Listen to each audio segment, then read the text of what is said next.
Yo, what's up guys? Welcome back to Audiobook Dynasty. If you want early access and even more parts for free, make sure to join me on Patreon. Within the royal palace of Jormia, there was a dedicated training ground for the palace guards. Ever since the formation of the Blood-Sworn Guard, this place had become their exclusive training area. As the commander of the Blood-Sworn Guard, Binns had been personally leading daily training sessions here, an order issued by Rosinante himself. Today, like any other morning, Binns arrived with his squad for training. But today wasn't quite like the others. After Jack and the others returned, they brought back several dozen pirates. Rosinante had assigned all of them into the Blood-Sworn Guard. Among them were 10 pirate captains with bounties exceeding 100 million berries, 3 of whom had bounties soaring over 300 million. Among pirates, strength and bounty were everything. And now, these captains with bounties of over 300 million were expected to take orders from Rosinante, whose own bounty was only 190 million. Naturally, they weren't having it. The strongest of these pirates was Winter, boasting a bounty of 330 million berries. His strength rivaled even that of Hemi and the others. The reason he submitted to Rosinante was because of Rosinante's monstrous abilities, the intimidating healing seal, and the overwhelming might of powerhouses like Jack. He figured joining such a force didn't sully his name. But just because he agreed to join didn't mean he'd tolerate being ordered around by someone weaker than him. Hey, kid. So you're the commander, huh? This is your so-called training? What a joke. How about we step aside and have a little duel? Let's see who's stronger, Winter sneered. Binns' expression darkened. So, it begins. He thought, recalling what happened the day before. The previous day, after Jack and the others had left, Binns was summoned to Rosinante's chamber. The moment he walked in, he spotted 2 strange fruits placed on the table. As a pirate from the New World, Binns immediately recognized them devil fruits.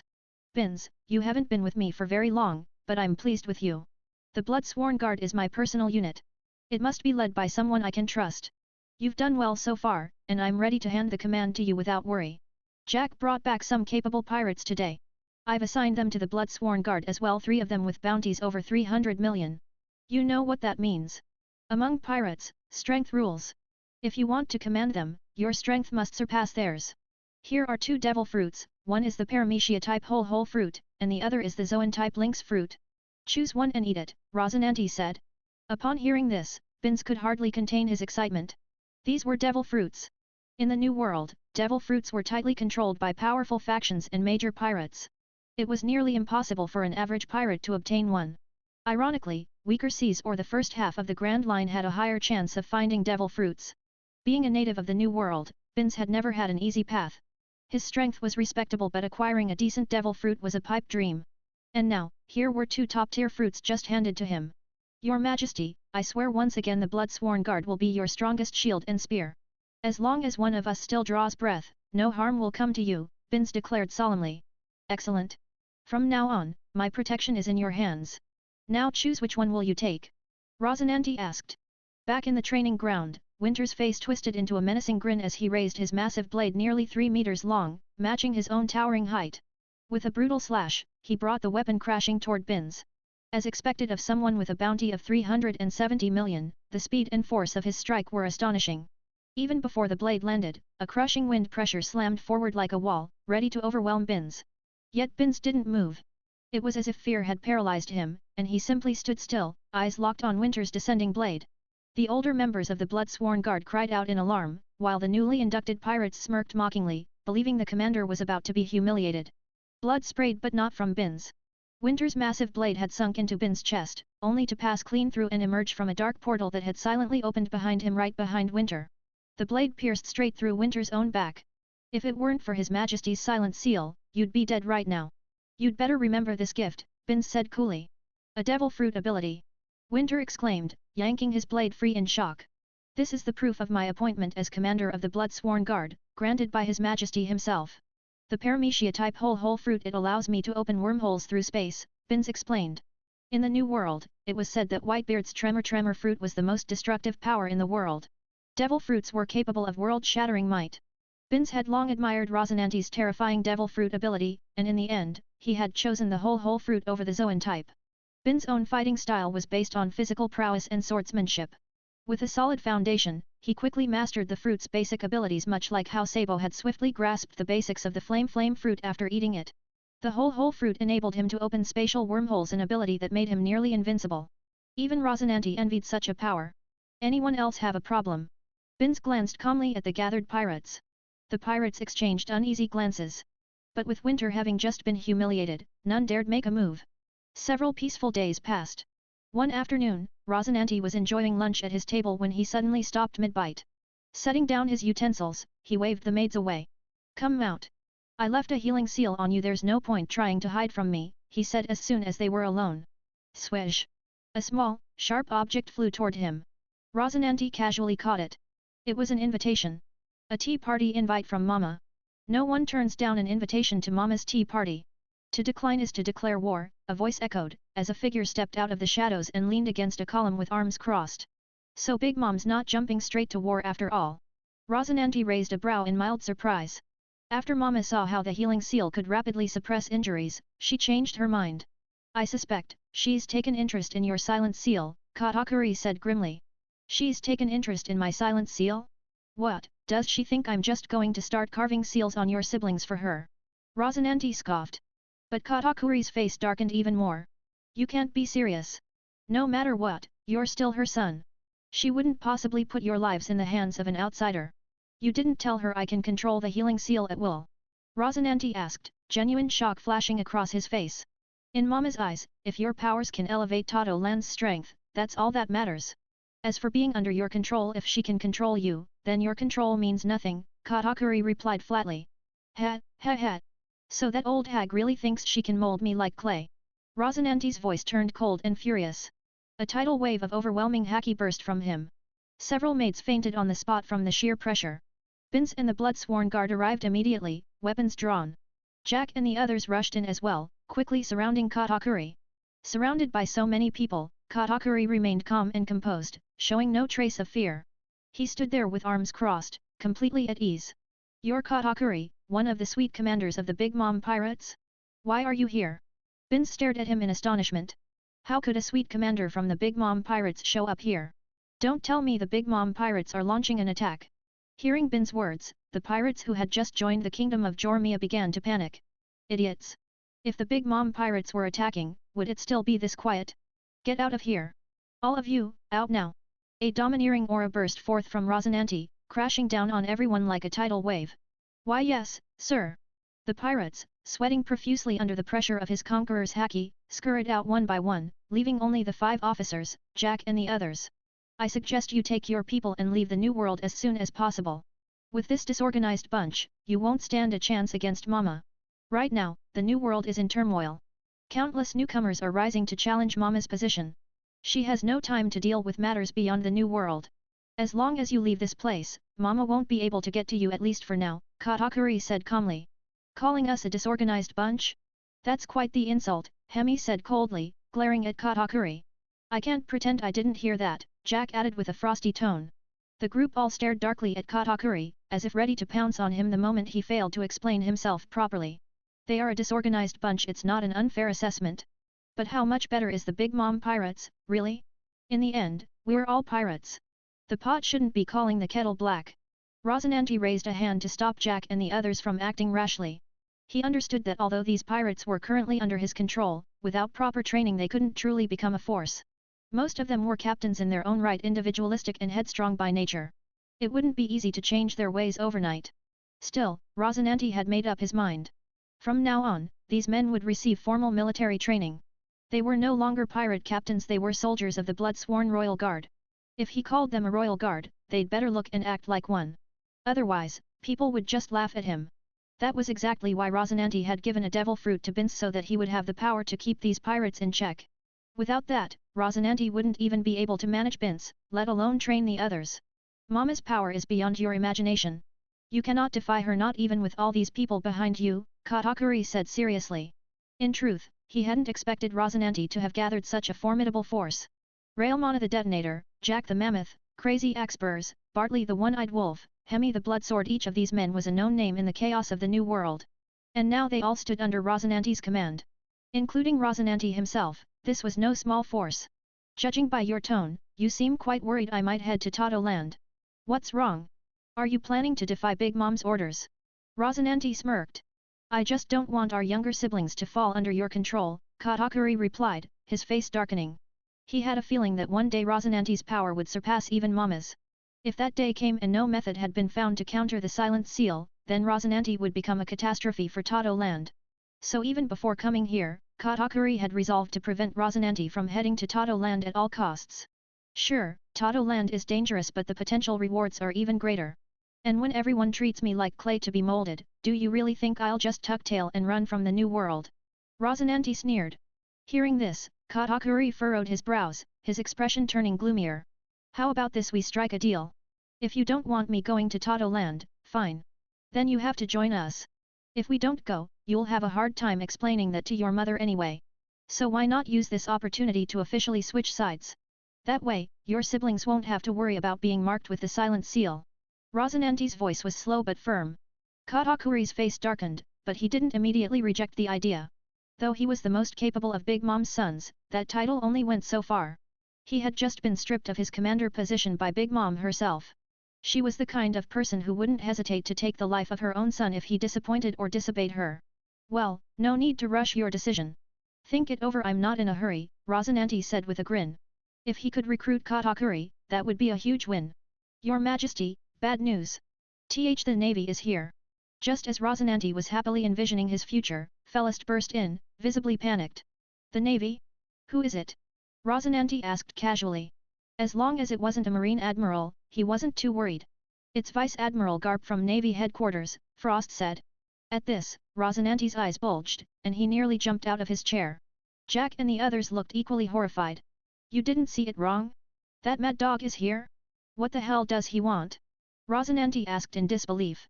No way I got it wrong. Vice Admiral Garp is a legendary figure in the Navy, we've all seen his face in the papers. And judging by what he said, it sounds like he's here to capture your Majesty, Felist added, though his voice faltered at the end. Rosinante was stunned into silence. What did I ever do to deserve this? All I wanted was a place to quietly build up my own power. But first I attract Big Mom's attention, and now Garp shows up? Can a man catch a break? Rosinante wanted to cry. He really isn't going to let me live in peace, is he? Rosinante muttered through gritted teeth. They're demanding we hand over the pirate Rosinante. They're stationed at the port, Your Majesty, you should escape while you still can. Felist said urgently. The name Garp the hero carried enormous weight. The moment they realized he had come for Rosinante, everyone had been struck with fear. At the port of the Kingdom of Jormia, 3 massive navy warships were docked. A group of marines had disembarked and formed a defensive perimeter. Then, a dashing middle-aged man in a vice admiral's coat stepped forward with several naval officers in tow. So this is the Kingdom of Jormia? Doesn't look like it was recently ransacked by pirates, Garp said with a grin. Vice Admiral Garp, this is indeed the Kingdom of Jormia. According to our intel, it was recently looted by the Jack pirates. Then Rosinante appeared, defeated Jack, and took the throne of this kingdom. But interestingly, he hasn't oppressed the citizens, in fact, he used the treasures stolen by the fleeing nobles to rebuild and improve the kingdom, Garp's adjutant reported. Oh? So Rosinante is in the royal palace now? And he's king of this place? Garp frowned. Yes, sir. Have we informed the kingdom's ministers yet? Garp asked. We've sent word, but won't that just alert them and give Rosinante time to escape, the adjutant replied. No problem. If he runs, it actually makes it easier to catch him. Technically, Rosinante's kingship hasn't been recognized by the world government, but he has been accepted by the people. Arresting him inside his own kingdom might provoke resistance. And what are we going to do, shoot civilians? Garp said. Understood, sir, the adjutant responded. Bins, summon the blood-sworn guards. We're going to meet this so-called naval hero head-on. After a long moment of brooding silence, Rosinante gave the cold command. The blood-sworn guards are always at your service, Bins replied with a bow, appearing from who knows where. And prepare for the worst, Rosinante added. Yes, understood, Your Majesty, Bins replied seriously. Let's go. Whether you choose to join us or not, if you don't want to die, you'd better come along to meet this naval hero. Rosinante turned to Katakuri, then walked off without waiting for an answer. Railman, Jack, and the others followed Rosinante out. Katakuri thought for a moment, then followed as well. If Rosinante were to die, the silence seal placed on him would naturally be lifted. That meant even if he survived, he'd be severely wounded. With the Navy now showing up, there was no way they'd let a known member of the Big Mom pirates like him walk free. Let's go meet this so-called naval hero. Let's see just how far we are from the world's top powerhouses, Rosinante said with a slight smile. His calm demeanor steadied the others. One by one, they let go of their earlier tension and followed him toward the port. At the port, Garp was nearly dozing off or perhaps already asleep. But suddenly, his eyebrows twitched. He opened his eyes and stared into the distance. What is it, Vice Admiral Garp? His adjutant asked in confusion. As Garp's longtime adjutant, he knew well that nothing short of something major could stir the legendary marine from his half-dreaming state. They're here, Garp replied simply. As he spoke, figures began to emerge in the distance, approaching steadily. Looks like Tsuru was right. We really can't underestimate this young man, Garp mused. In such a short time, he's already gathered so many powerful allies. At the front was Rosinante, leading the group as they walked straight toward the Navy's position. Railman the Detonator. Mammoth Jack. Berserker Burs. Bloodsword Hemi. One by one, shocked exclamations rose from the gathered Marines. These are some of the most infamous pirate captains in the New World. What are they doing here? Don't tell me they've all sworn allegiance to Rosinante. Wait, am I seeing things? Isn't that Katakuri? Charlotte Katakuri, Big Mom's second son, a shocked Rear Admiral exclaimed. Does Rosinante have ties with the Big Mom pirates too? Why would her son be here? Another officer asked. Vice Admiral, according to intel, not long ago, a Big Mom pirate ship docked in the kingdom of Jormia. A battle broke out between Katakuri and Rosinante. In the end, the Big Mom ship withdrew. As for why Katakuri is still here, we're not sure, the adjutant said beside Garp. Oh? How interesting. Garp chuckled upon hearing that. I heard the Navy's hero Garp had come to the kingdom of Jormia. Honestly, I thought it was a joke. I never imagined the legendary man who captured the Pirate King himself would bother with a nobody like me. The sight of you nearly scared me to death, Rosinante said with mock humility. Rosinante, you're no nobody anymore. The Navy has already raised your bounty to 570 million berries, Garp said, pulling out a freshly issued wanted poster. On it were the words, Rosinante, the usurper, bounty, 570 million berries. Charges, attempted usurpation of the throne of Jormia, and the murder of all royal and noble members of the kingdom. This bounty had just been posted, and the poster had only arrived in Garp's hands a day ago. Usurper? Now that's quite the title, Rosinante sneered. The Navy sure loves slapping on whatever charges they see fit. Fine, call me a usurper if you must. But in this decaying world, where royalty and nobility sit high above, gorging on pleasure while treating commoners like pigs and dogs, shouldn't we celebrate their downfall? The world government exists for a reason. It has its place. The Navy's job is simply to capture pirates, Garp replied flatly. Oh, the world government still exists because your Navy the watchdogs are too damn good at their job. But even the best watchdogs can't suppress the will of the people forever. One sentence from the Pirate King made the entire world burn. Why? Because it echoed what people truly felt. There's an old saying, the people are water, the king is the boat. Water can carry the boat but it can also overturn it. No matter how big the world government's ship is, it can't withstand a rising tide. It's time it was capsized. Rosinante, your ideology and actions are dangerous. You'll throw the world into chaos. I won't let you spread this madness any longer. You're going to impel down. Garp barked darkly. As the words left his mouth, he charged forward, fist already flying toward Rosinante. Silence, body limiter, release. At the very instant Garp stepped in, Rosinante released his internal restraints. He knew who he was facing. Garp, the Navy's strongest combatant, one of the absolute apex powers in the world. A moment's carelessness could mean instant death. Armament haki. Silence, attack power, null. Resistance, null. Friction, null. As Garp's iron fist shot toward him, Rosinante unleashed his ultimate move. Boom. The two black-clad fists collided, releasing a burst of brutal shockwaves. The ground beneath them shattered from the sheer impact. The clash lasted less than a second. Rosinante was sent flying by the sheer force in Garp's fist. Even after suppressing Garp's attack power, unlocking his own limits, and nullifying friction and resistance for his strongest strike, he still had no hope against Garp's iron fist. He was blasted backward and crashed hard into the newly rebuilt city wall of Jormia. Go all out or die. Rosinante coughed blood as he climbed up, shouting to the others. Kill. Jack, Railman, and the others charged at Garp with everything they had, launching a full-power assault. The Navy was stunned by their reckless attack and rushed forward to assist. At the same time, the blood-sworn guards and Jack's pirate subordinates surged forward to meet them, throwing the two sides into a full-blown melee. Bastards! You scum, get out of my way! I'm taking down Rosinante today! Garp roared, both fists swinging with monstrous force. Bang! Bang! Bang! One by one, Jack and the others were blown away. In his prime, Garp was an unstoppable force. Each punch twisted the very air, detonating shockwaves at will. Aside from Katakuri, Railman, and Bins, no one else could take even a single blow from him. Anyone who got close was instantly knocked flying. Still, they kept throwing themselves at him, knowing the only path to survival was to stake their lives. Amid all the chaos, Binz stood out the most. Thanks to his unique devil fruit powers, Garp couldn't deal with him immediately. His ability made him the perfect counter to warriors like Garp. That didn't mean Garp couldn't handle him under normal circumstances in a typical fight. It wouldn't take long for Garp to find Bin's weakness and end him. But surrounded and under constant assault from powerhouses like Katakuri and Railman, Garp simply didn't have the breathing room to focus solely on Binz. Likewise, Binz couldn't hurt Garp either. Garp's armament haki was so monstrous that even if he stood still and let Binz hit him, Binz wouldn't leave a scratch. As expected of the Navy's strongest force. Damn, he's ridiculously powerful. The gap between us is just too wide. Rosinante chuckled as he spoke. Watching Jack and the others repeatedly sent flying by Garp's punches, Rosinante actually broke into laughter. Earlier, he had thought that even against a Yonko like Big Mom, their combined strength was enough to put up a fight. But Garp's overwhelming display shattered that naive delusion. Thinking back, he couldn't help but feel he'd been quite foolish. Faced with Garp, these so-called New World powerhouses were nothing more than children. Apart from Railman and Katakuri, no one else could even withstand a single one of Garp's iron fists. Even Jack, who would one day have a bounty of over 1 billion, was still too green. Against Garp, he crumbled instantly. Garp's power was insane. But thinking about it, Big Mom's strength probably wasn't much lower. Forget her devil fruit powers, even just her terrifying brute strength, like wiping out a village of giants at the age of 5, probably wasn't far behind Garp's hand-to-hand dominance.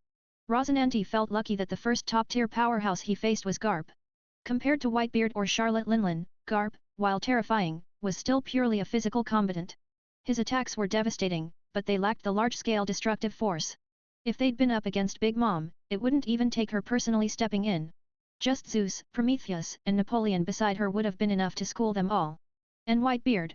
Just one quake fruit shockwave from him, and most of them would have been out cold before the fight even began. What ambush! This wasn't the aging, weakening Whitebeard from later years, this was the man still known as the one who could destroy the world. If Akainu took a full-powered shockwave from this Whitebeard, let's see if he'd still be standing. Thanks to this encounter with Garp, Rosinante finally had a clear grasp of just how massive the gap was between them and the top of the world. Your Majesty, this is no time to be admiring the enemy. If we don't figure something out, we're all going to get buried here.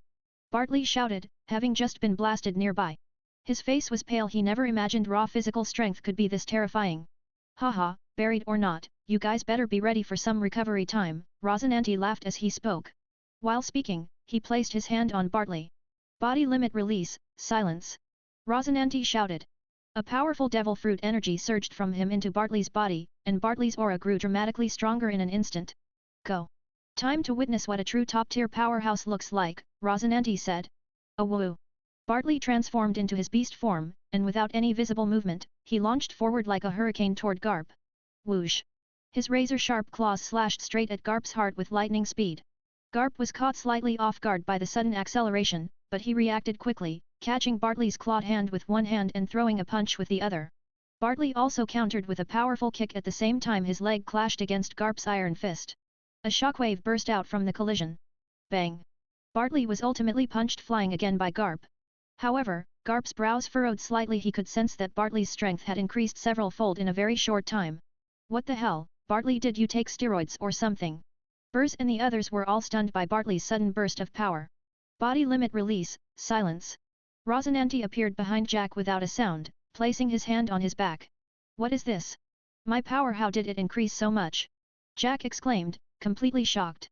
Looks like unlocking the body's restraints works especially well on Zoan-type users, Rosinante said, sensing Jack's surging aura. Haha. This power is insane. Come on, Garp, round 2. Jack roared and once again charged madly at Garp. Binz, leave Winter and the other two. Take the rest and retreat, Rosinante ordered calmly. He had made up his mind it was time to withdraw from the New World. After seeing Garp's strength firsthand, Rosinante knew the New World was still too far out of their league. Understood, Binz replied. As he spoke, he opened a wormhole and prepared to escape. Don't think you're leaving. Stay right where you are. Garp roared, punching forward with such force that the very air warped around his fist. Haha. Garp, your opponent is us. Jack shouted, swinging his scythe at Garp's incoming punch. Boom. Jack's scythe clashed with Garp's fist, but was completely overpowered. Jack himself was blasted away, smashing into a stone wall over 100 meters away. The wall crumbled instantly, and he continued crashing through building after building before finally stopping.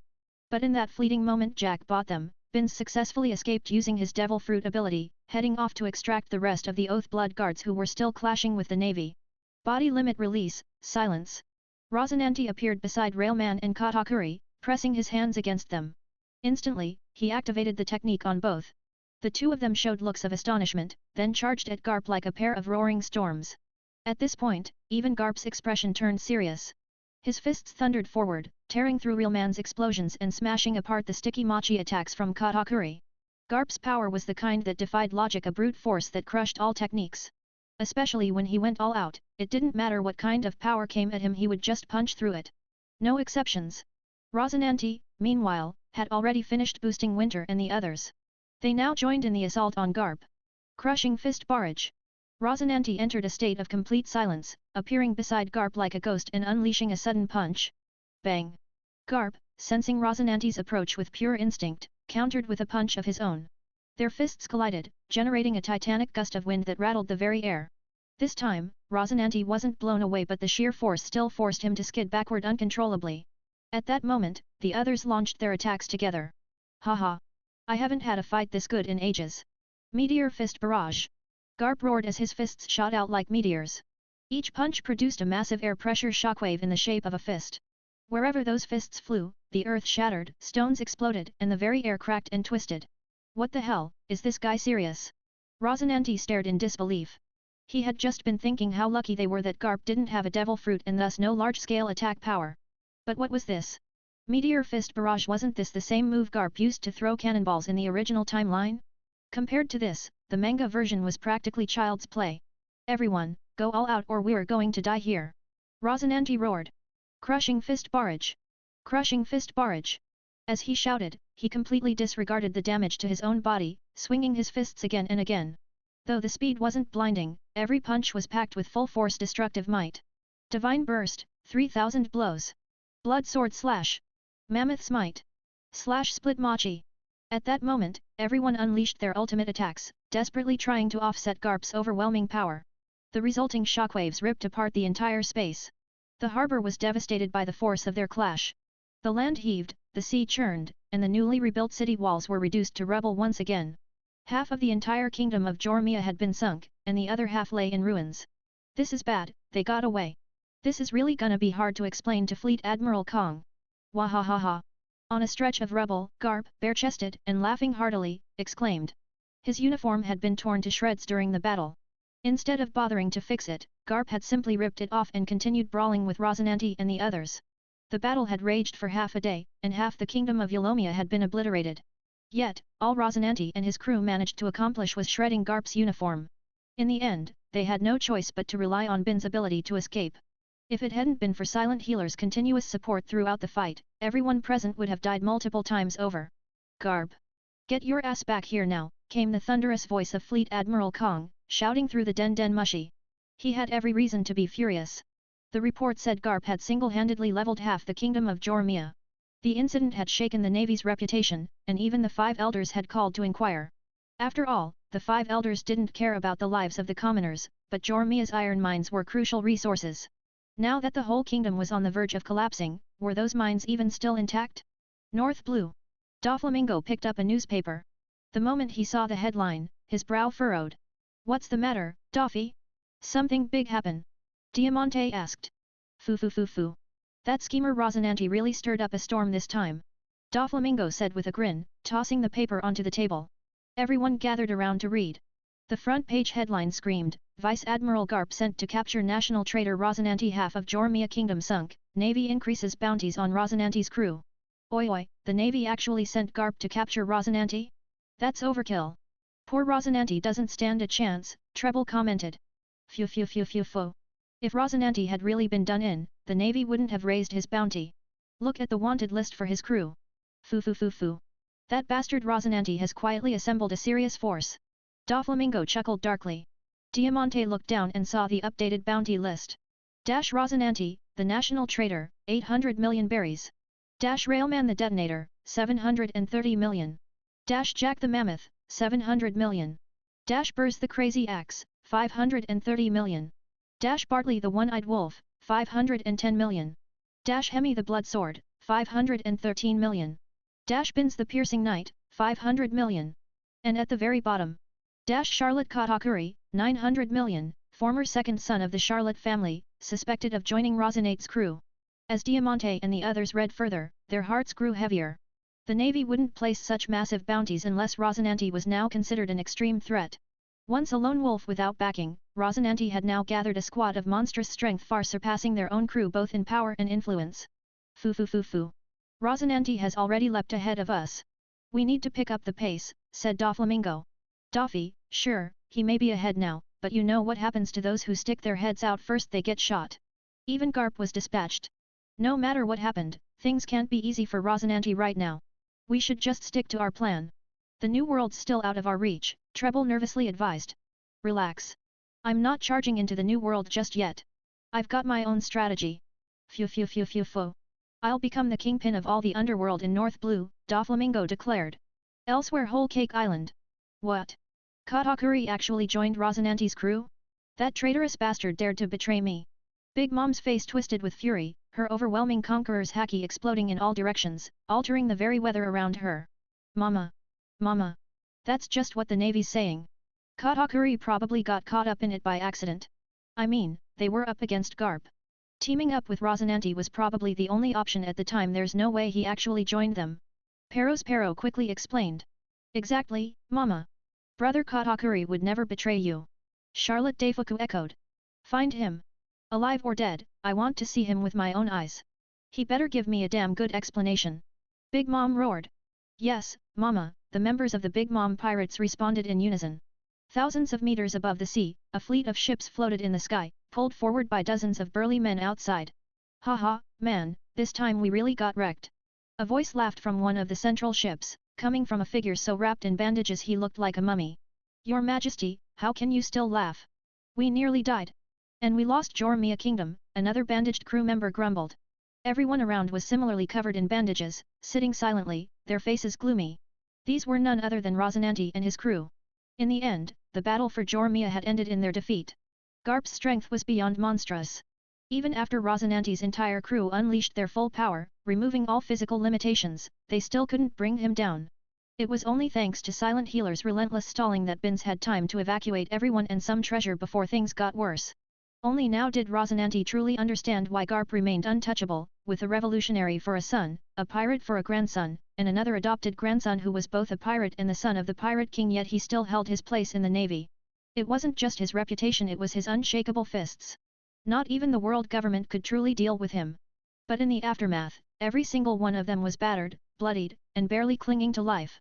Their wounds were so severe they could have died several times over.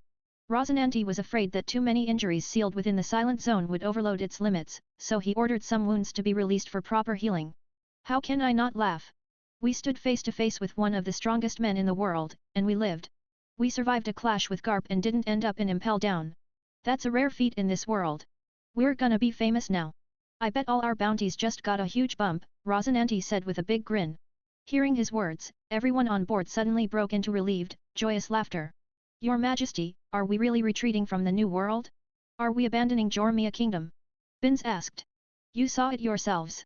Against someone like Garp, even with all our might, we couldn't win. What does that tell you? It tells us that the New World is still too early for us. We'll head back to the first half of the Grand Line, heal up, strengthen ourselves, and we'll return. And when we do, I'll rule the New World, Rosinante declared. His confident tone rekindled the fire in everyone's hearts. Truth be told, they had been crushed by Garp's overwhelming power, their confidence shattered. But seeing Rosinante's unwavering spirit reminded them why they followed him in the first place, and their hope reignited. As pirates, the most important thing is understanding the gap between you and your enemy. You should be thankful for this battle, it showed us the pinnacle of power in this world. And you should be even more thankful that we survived it. That means we still have a shot at reaching the top. Rosinante declared. So let's have a feast to celebrate our rebirth. Rosinante shouted. Yeah, we should celebrate. But before that, shouldn't we pick a name for our pirate crew? Jack said calmly. You've already sunk half the Jormia Kingdom. Pretty sure you're not gonna be a king anymore. Time to start a real pirate crew.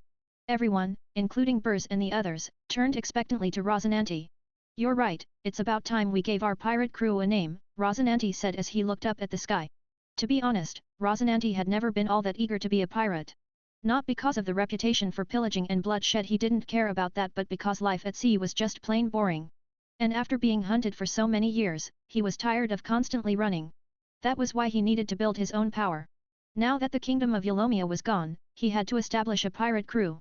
Otherwise, this newly united force would quickly fall apart. And the name of a pirate crew wasn't just a label, it was a symbol of unity and identity. But who says I can't still be a king? If the navy won't let me rule comfortably on land, then I'll build a pirate empire instead. From this day on, our pirate crew is officially formed, and its name will be, the Grey Kingdom, Rosinante declared. And as your captain, I will also be the king of the Grey Kingdom. Let us build a pirate dynasty, he continued. The Grey Kingdom. Railman and the others shouted with excitement. Not black, not white, a kingdom of grey, huh? Ha!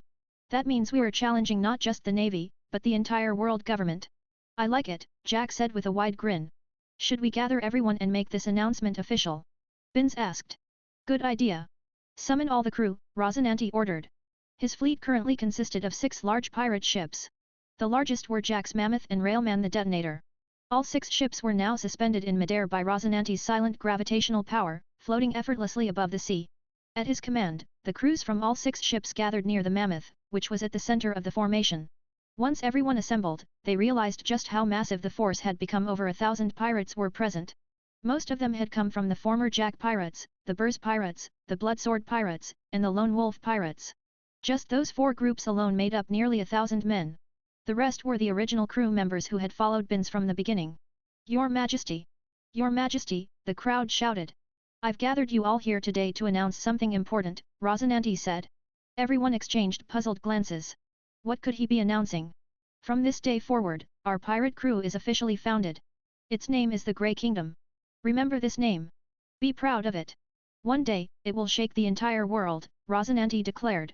A moment of stunned silence, then the entire crowd burst into cheers. The Grey Kingdom! The Grey Kingdom! Though they had come from different backgrounds, after surviving that battle against Garp the marine hero, they had developed a shared bond. After all, they'd gone toe-to-toe with a legend and lived to tell the tale.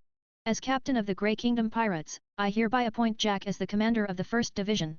He will organize and lead the 1st Division. Sol is assigned as his vice-captain, in charge of discipline and training, Rosinante continued. Understood. Jack responded.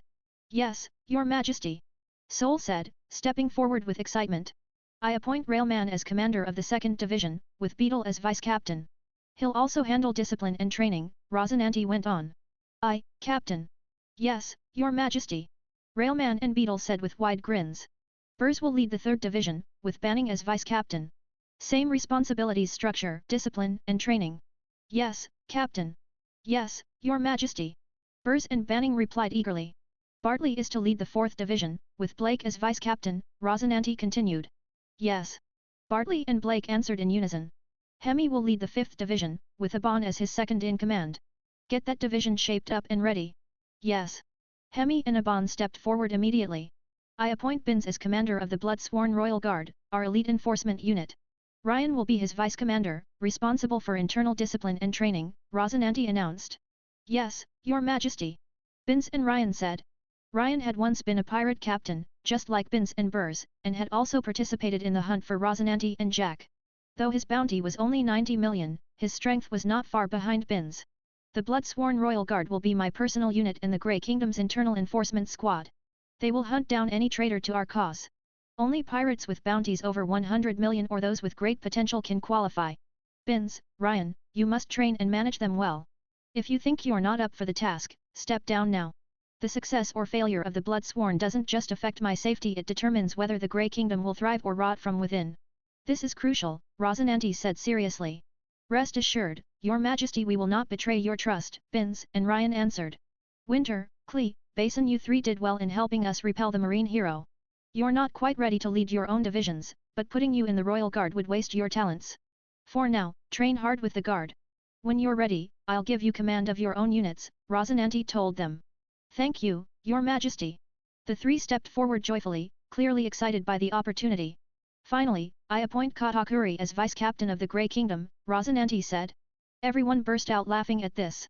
After all, the so-called vice-captain Katakuri was still unconscious on the ship. Once they'd escaped, Rosinante had removed part of the suppress ions placed on everyone's injuries so they wouldn't be overwhelmed by lingering damage. For most, the pain was manageable, even though they looked like mummies wrapped head to toe. They could still eat and drink. But Katakuri had passed out the moment his injuries were unsealed. Not because he was weak but because Rosinante intended for him to fall unconscious.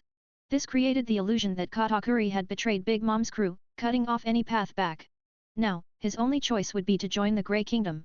Your Majesty, where are we headed next? Railman asked later as they returned to the cabins. We need somewhere to settle, right? Floating aimlessly won't work, and if we don't resupply soon, we'll run out of food and water. Feeding this many mouths is no joke. We can't make a public appearance now. A fleet this size will get spotted no matter where we try to dock. The world government's spies would catch wind of us in no time. But, there is one place we can go safely, Rosinante replied. Where? Everyone asked. Sky Island, Rosinante said. Sky Island? That place actually exists. Railman gasped. Burs was equally surprised. Despite once being the 11th Division commander of the Flying Pirates, even he had never seen a real Sky Island, just floating islands lifted by Shiki's float fruit. If stories of Sky Islands have spread across the world, it means they must exist, Rosinante said. But the world is vast. Even if they're real, how would we ever find one? I don't know where all the Sky Islands are, but I do know where one of them is, Rosinante replied. Where? Everyone asked. 10,000 meters above Jaya Island, the legendary Golden City, Shandora, Rosinante declared. Shandora? Isn't that just a fairy tale from the story of Mont Blanc Noland? Are you saying the Golden City actually exists? They asked skeptically. Reality often defies expectation. Who would have thought that a legendary city of gold could be blasted 10,000 meters into the sky by an undersea current? Rosinante said with a smile. If it's really there, we'll be rich beyond imagination, Railman said, full of anticipation. Then our next destination is 10,000 meters above Jaya Island. Tell everyone to pick up the pace, Rosinante ordered. Understood, the crew shouted. Though Rosinante had managed to lift the entire fleet into the sky, they were only about 3,000 meters up. They still had a long way to go before reaching Sky Island. And this was already Rosinante's limit. Even after twice removing the self-imposed limits on his devil fruit power, holding 6 ships aloft was the most he could manage. After all, he didn't have the float fruit. To go higher, they needed manpower. So, one by one, pirate crew members grabbed thick ropes, stepped onto the air itself, and began dragging the ships upward, running into the skies like a parade of flying ants. As the ship was dragged higher and higher, it became increasingly difficult for the crew to pull it. The rising altitude made it harder to breathe, and their strength began to wane. Seeing this, Bartley and the others were about to step in to help. But Rosinante stopped them. Treat this as a kind of training. We've only reached 5,000 meters so far. The real difficulties lie ahead. That's when your turn comes. For now, let them work together and pool their strength. They're too disorganized, Rosinante said calmly. Yes, sir. At his words, Bins and the others immediately stepped forward to command the teams. They were in charge of the squad division's training, so this task fell perfectly within their expertise. First squad, follow my lead. Pull together on my count. 1, 2, 3 pull. Second squad. Third squad. 1, 2, 3 pull.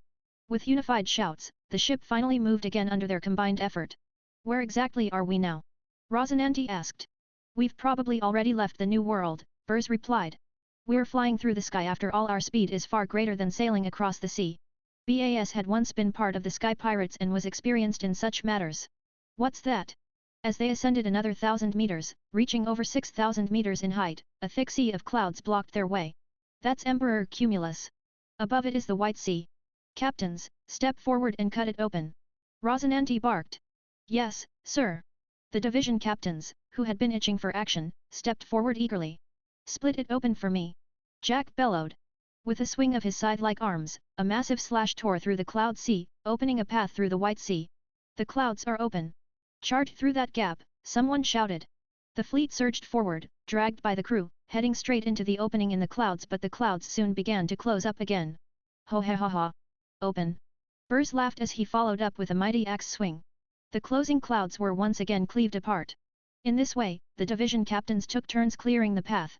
After a grueling and exhausting climb, they finally broke through the cloud layer and reached the White Sea at 7,000 meters. Reaching the White Sea brought a collective sigh of relief. Ships could sail across this sea, and with the upward current, the fleet swiftly reached the higher White Sea. Look over there. What's that? After adjusting to the air pressure of the white sea, the crew caught sight of a magnificent, dazzling cluster of buildings ahead. Sky Island! That's a sky island, the crew shouted in excitement. A sky island? We should still be a fair distance from Jaya, Bas said in confusion. This must be another sky island. Good timing, let's go in and resupply, Rosinante said casually. I doubt the locals are going to be very welcoming, Jack said coolly. Several fast-moving, sailless ships were heading their way at high speed. This is the sacred land of Birka. Outsiders are not welcome here, especially those without wings. Leave immediately or face the punishment of the god, barked a uniformed officer from one of the ships. So this is Birka, huh? Rosinante muttered in realization. The moment he heard Birka, Rosinante remembered it from the original story. It was Enel's homeland. The sky island that Enel later destroyed. Leave immediately. Leave now, the temple guards of Birka kept shouting at Rosinante and his crew. So noisy. Jack growled, then swung his scythe. A powerful slash ripped through one of the waver speedboats, splintering it and sending its riders flying. You blasphemers dare attack the god's guard. Attack. Execute them in the name of the divine. All glory to our god. The so-called divine guard charged toward Rosinante's fleet. Arrows rained down from the divine guard's bows, but they didn't aim directly for the crew. Instead, the arrows created bridges of cloud. More warriors mounted ice blade-type wavers and sprinted along these cloud bridges to engage in close combat. The strange and unique attack methods of Sky Island stunned the pirates of the Grey Kingdom, catching them off guard. Many were quickly wounded or taken out. Idiots! Jack said coldly. Go. Since we've clashed, wipe them out completely. This Sky Island will become part of the Grey Kingdom. I want to see our pirate flag flying over their divine temple. Rosinante ordered. I've been waiting for this. Railman said excitedly. First squad, with me. Second squad, attack. Though the Sky Islanders had many wondrous dials as weapons, they couldn't stand against the brutal assault of the Grey Kingdom once Jack and the others joined the fray. They crumbled quickly under the overwhelming force, and the pirates stormed into Birka. Who are you people? Why have you invaded Birka? This is sacred land. All who dare trespass shall suffer divine punishment. A stunningly cold and regal woman stepped forth and shouted. Rosinante called her an angel not just for her beauty, but because she truly looked like one. Sky Islanders typically had small decorative wings that served as symbols of their heritage. But this cold, elegant woman was different. Her wings were magnificent, like those of a real angel. A devil fruit user. Jack and the others murmured, eyeing the unusual wings with suspicion. Wings like an angel's, could it be the angel fruit? Rosinante muttered, intrigued. How dare you disrespect Lord God, a high priest bellowed and charged at Rosinante. He could tell Rosinante was the leader of the group. Following the tactic of capturing the king to end the war, he lunged straight at Rosinante. You think we'd let you go after our king so easily? Bins appeared in a flash, intercepting the priest mid-charge. The priest didn't seem surprised at all, as if he'd expected someone to intervene. He didn't stop, instead, he grinned viciously. Impact dial. From his gloved palm, a blast of powerful shock energy erupted, aiming to blast both Bins and Rosinante away. Bang! Just as he was about to hit them, a sudden force erupted from his side. Unbeknownst to him, a black hole had opened beneath his raised armpit. A shockwave surged out of it, one he knew all too well. It was the very same energy his own impact dial had just fired. Boom! With a muffled explosion, the priest was blasted away by his own repel dial shockwave. How is this possible? Why would the priest be the one blown away? The guards of Birka's divine garrison shouted in alarm. There was a black hole on that guy's chest just now. Who are these people, to possess such strange abilities? Is this the power of a devil fruit? Another priest muttered grimly, narrowing his eyes. That guy's control over the whole fruit has clearly become more refined. His powers improved a lot, Bartley observed. How could it not improve? Under the pressure of a navy hero like Garp, who wouldn't level up. Even you and I got stronger, Hemi added with a chuckle. Ever since their battle with Garp, everyone's strength had gone up one way or another. After all, those who survived high-level battles like that usually came out stronger. So you're a devil fruit user. No wonder you dare act so brazenly, the cold and stunning winged beauty said icily, her wings flapping as she slowly ascended into the sky. She can actually fly. Could it really be the angel fruit? That should be a mythical zoan, right? A mythical zoan-type devil fruit, even rarer than a logia. A human model, angel form, the pirates around murmured in awe. Iron Cloud Fist, the cold goddess raised her fist, and in an instant, clouds gathered and formed into a massive, towering fist that plummeted toward Rosinante and the others. It was enormous, darkening the skies like a looming mountain. The sheer force behind it didn't seem like something a fist made of mere clouds should be capable of. This is her devil fruit power. Clouds? That kind of power, ordinary clouds couldn't do this. That fist is massive. It feels like the heavens themselves are about to crash down and crush us. God blast fist! Railman sprang into action, hurling his own fist to intercept. An earth-shattering explosion rocked the air, blasting the giant cloud fist to pieces. It's Captain Railman of the 2nd Division, the detonator. We're saved. He's incredible. That thing was massive, and he blew it apart with just one punch. Captain Railman's the user of the explosion fruit. Anything he touches detonates. Incredible, the pirates roared in admiration. This doesn't seem like the power of a mythical Zoan type, Jack said, frowning. We'll know soon enough, just fight and find out. Railman growled. His feet detonated beneath him, propelling him at supersonic speed toward the so-called god. Triple God Blast, he roared. The God Blast was Railman's signature move, a series of chain detonations at maximum power. Once struck, the target would suffer a cascade of explosions from within. Boom boom boom. Explosions erupted across the goddess's body as she was blasted into fragments. She was blown to bits. Geez, Railman really doesn't hold back. Such a beautiful woman, and he just blew her to pieces. She was the enemy, you idiot. But still, such a shame. If we'd captured her and offered her to the captain, that'd be one hell of a gift. Morons. Look closely, there's no blood. Bartley snapped, face grim. She's not dead that easily. Maybe Railman should just capture her alive, Hemi chuckled from the side. She'd make a nice bedwarmer for the captain. Our crew is full of rough men, we don't even have a maid. The captain's our king, after all. How could he not have a proper attendant? Now that's an idea. Jack chimed in. Hey now, I am still here, you know, Rosinante interjected dryly. Gods do not die. You think you can harm me? Clouds reformed in the air, once again shaping into the elegant figure of the goddess. Her voice rang out, cold as steel. She's not a mythical Zoan. Looks like a Logia user, Bartley concluded. Logias sure are full of themselves, Railman muttered as he used another blast step to rocket forward, his fist ready again. It's useless, the goddess Shaxia said with icy confidence. No one could harm her, or so she thought. Boom. Before she finished her sentence, Railman's punch struck her squarely, hurling her through the air. You think you're invincible just because you can turn into elements? In the new world, cocky Logia users are always the first to die, Railman said flatly. No, that's impossible. Lady Shaxia is a Logia user, she wields the cloud fruit, cried the priests in shock. Shaxia herself was in disbelief.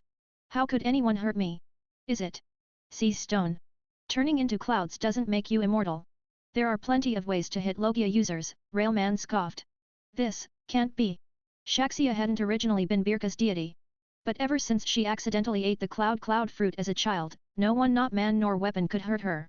She'd trained with the fruit all her life, eventually developing true angelic wings rather than decorative ones.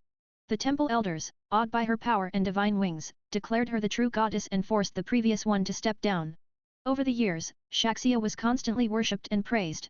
She came to believe she was divine. Anyone who defied her was subject to divine punishment. Birka grew increasingly xenophobic under her rule. Her tyrannical policies went unchallenged, all because she possessed what was thought to be invincible power, the elemental form of a Logia user. But now Railman had shattered that illusion. I won't accept this. Cloud River Heaven's wrath.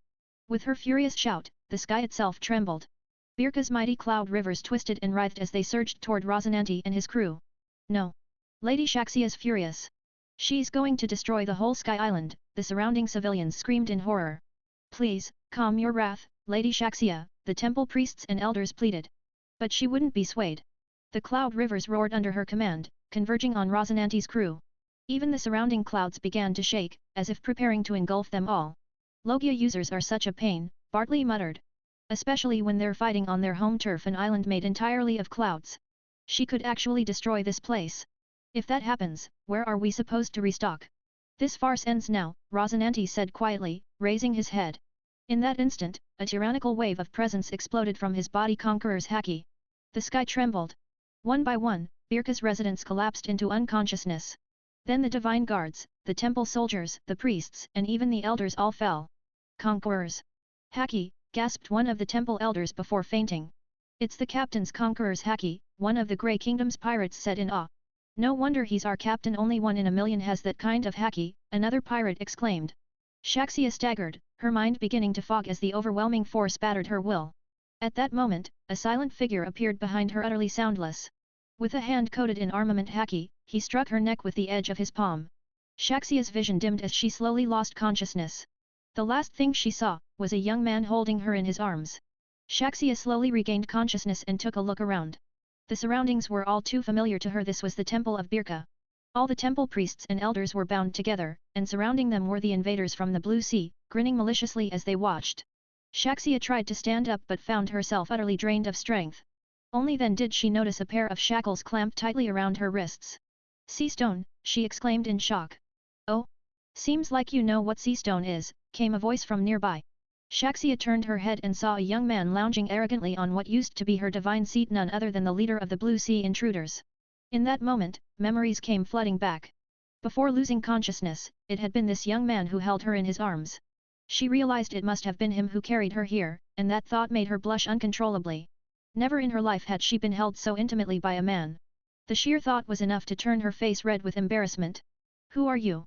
What are you doing in Birka? She asked coldly, taking a deep breath to calm herself. We're the Grey Kingdom pirates. Initially, we came here just to resupply and take a break, but plans have changed. I've decided to make Birka a vassal state under the Grey Kingdom, Rosinante replied with a smirk. Vassal state? Shaxia asked, confused. That's right. Starting today, Birka will be a vassal state under the Grey Kingdom. As the suzerain state, we'll protect you from foreign invasion and destruction. In return, Birka must offer yearly tributes to the Grey Kingdom, be it gold, jewels, devil fruits, or your rare Sky Island shells, Rosinante explained. You're just a pirate crew. And you dream of becoming Birka's suzerain? We never had invaders before, you're the only threat. We don't need your so-called protection. Shaxia snapped, her voice full of righteous anger. You're free to refuse, of course. But since you called us pirates, you should know exactly how pirates deal with refusal, Rosinante said, still smiling. Scoundrel! Shameless! Shaxia spat furiously. Oh, right. You're already a trophy of our pirate crew. Whatever your people decide, you're no longer the ruler of this nation. I could use a few maids, why don't you serve as mine? I don't need decorative vases on board, but a combat maid squad? Now that sounds both useful and easy on the eyes. What do you all think? Rosinante said with a grin. Great idea. Captain is brilliant, the pirates cheered. Humph. Shameless, shameless, shameless. Shaxia growled, her rage barely contained.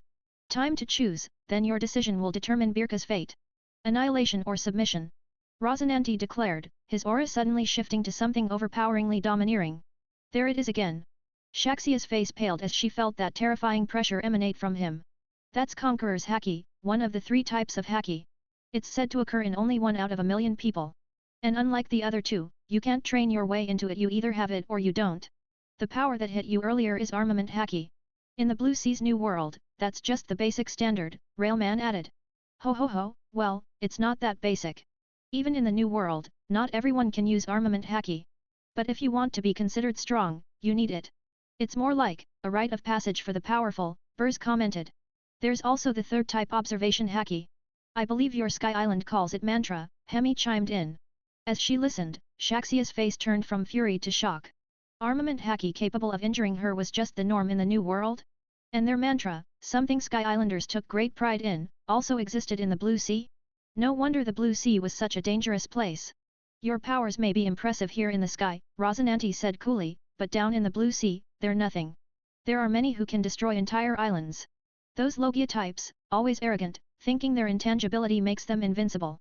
But in the new world, they're often the first to die from overconfidence. Humph. Even if I have to die, I won't bow to you. Shaxia declared.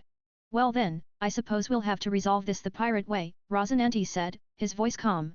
No, wait. We Birka are willing to submit and become a vassal state of the Grey Kingdom. The voice came from one of the temple elders nearby. Elder. How could you betray us like this? Shaxia glared at him in disbelief. Don't be stubborn, Shaxia. Do you want to see Birka destroyed? The elder asked, his tone heavy with concern. But. Shaxia protested. No buts. You may be our god, but this concerns Birka's survival. You don't get to be willful. Besides, you're no longer our god. From now on, you're this captain's maid, the elder said, practically groveling before Rosinante. Yes. Birka submits to the captain and requests his protection. Shaxia, as Birka's former god, you must sacrifice for Birka. Serve the captain well. To show our sincerity, we offer Shaxia, our former god, to the captain. One by one, the other elders chimed in. You traitors! Shaxia yelled, glaring at them through tears. Politics really is filthy. But hey, it saves me the trouble. You can choose a new leader now. I never liked the term god anyway. From today, Birka will have kings instead, Rosinante declared. Yes, understood, the temple elders said as they bowed low. Now go and calm the people.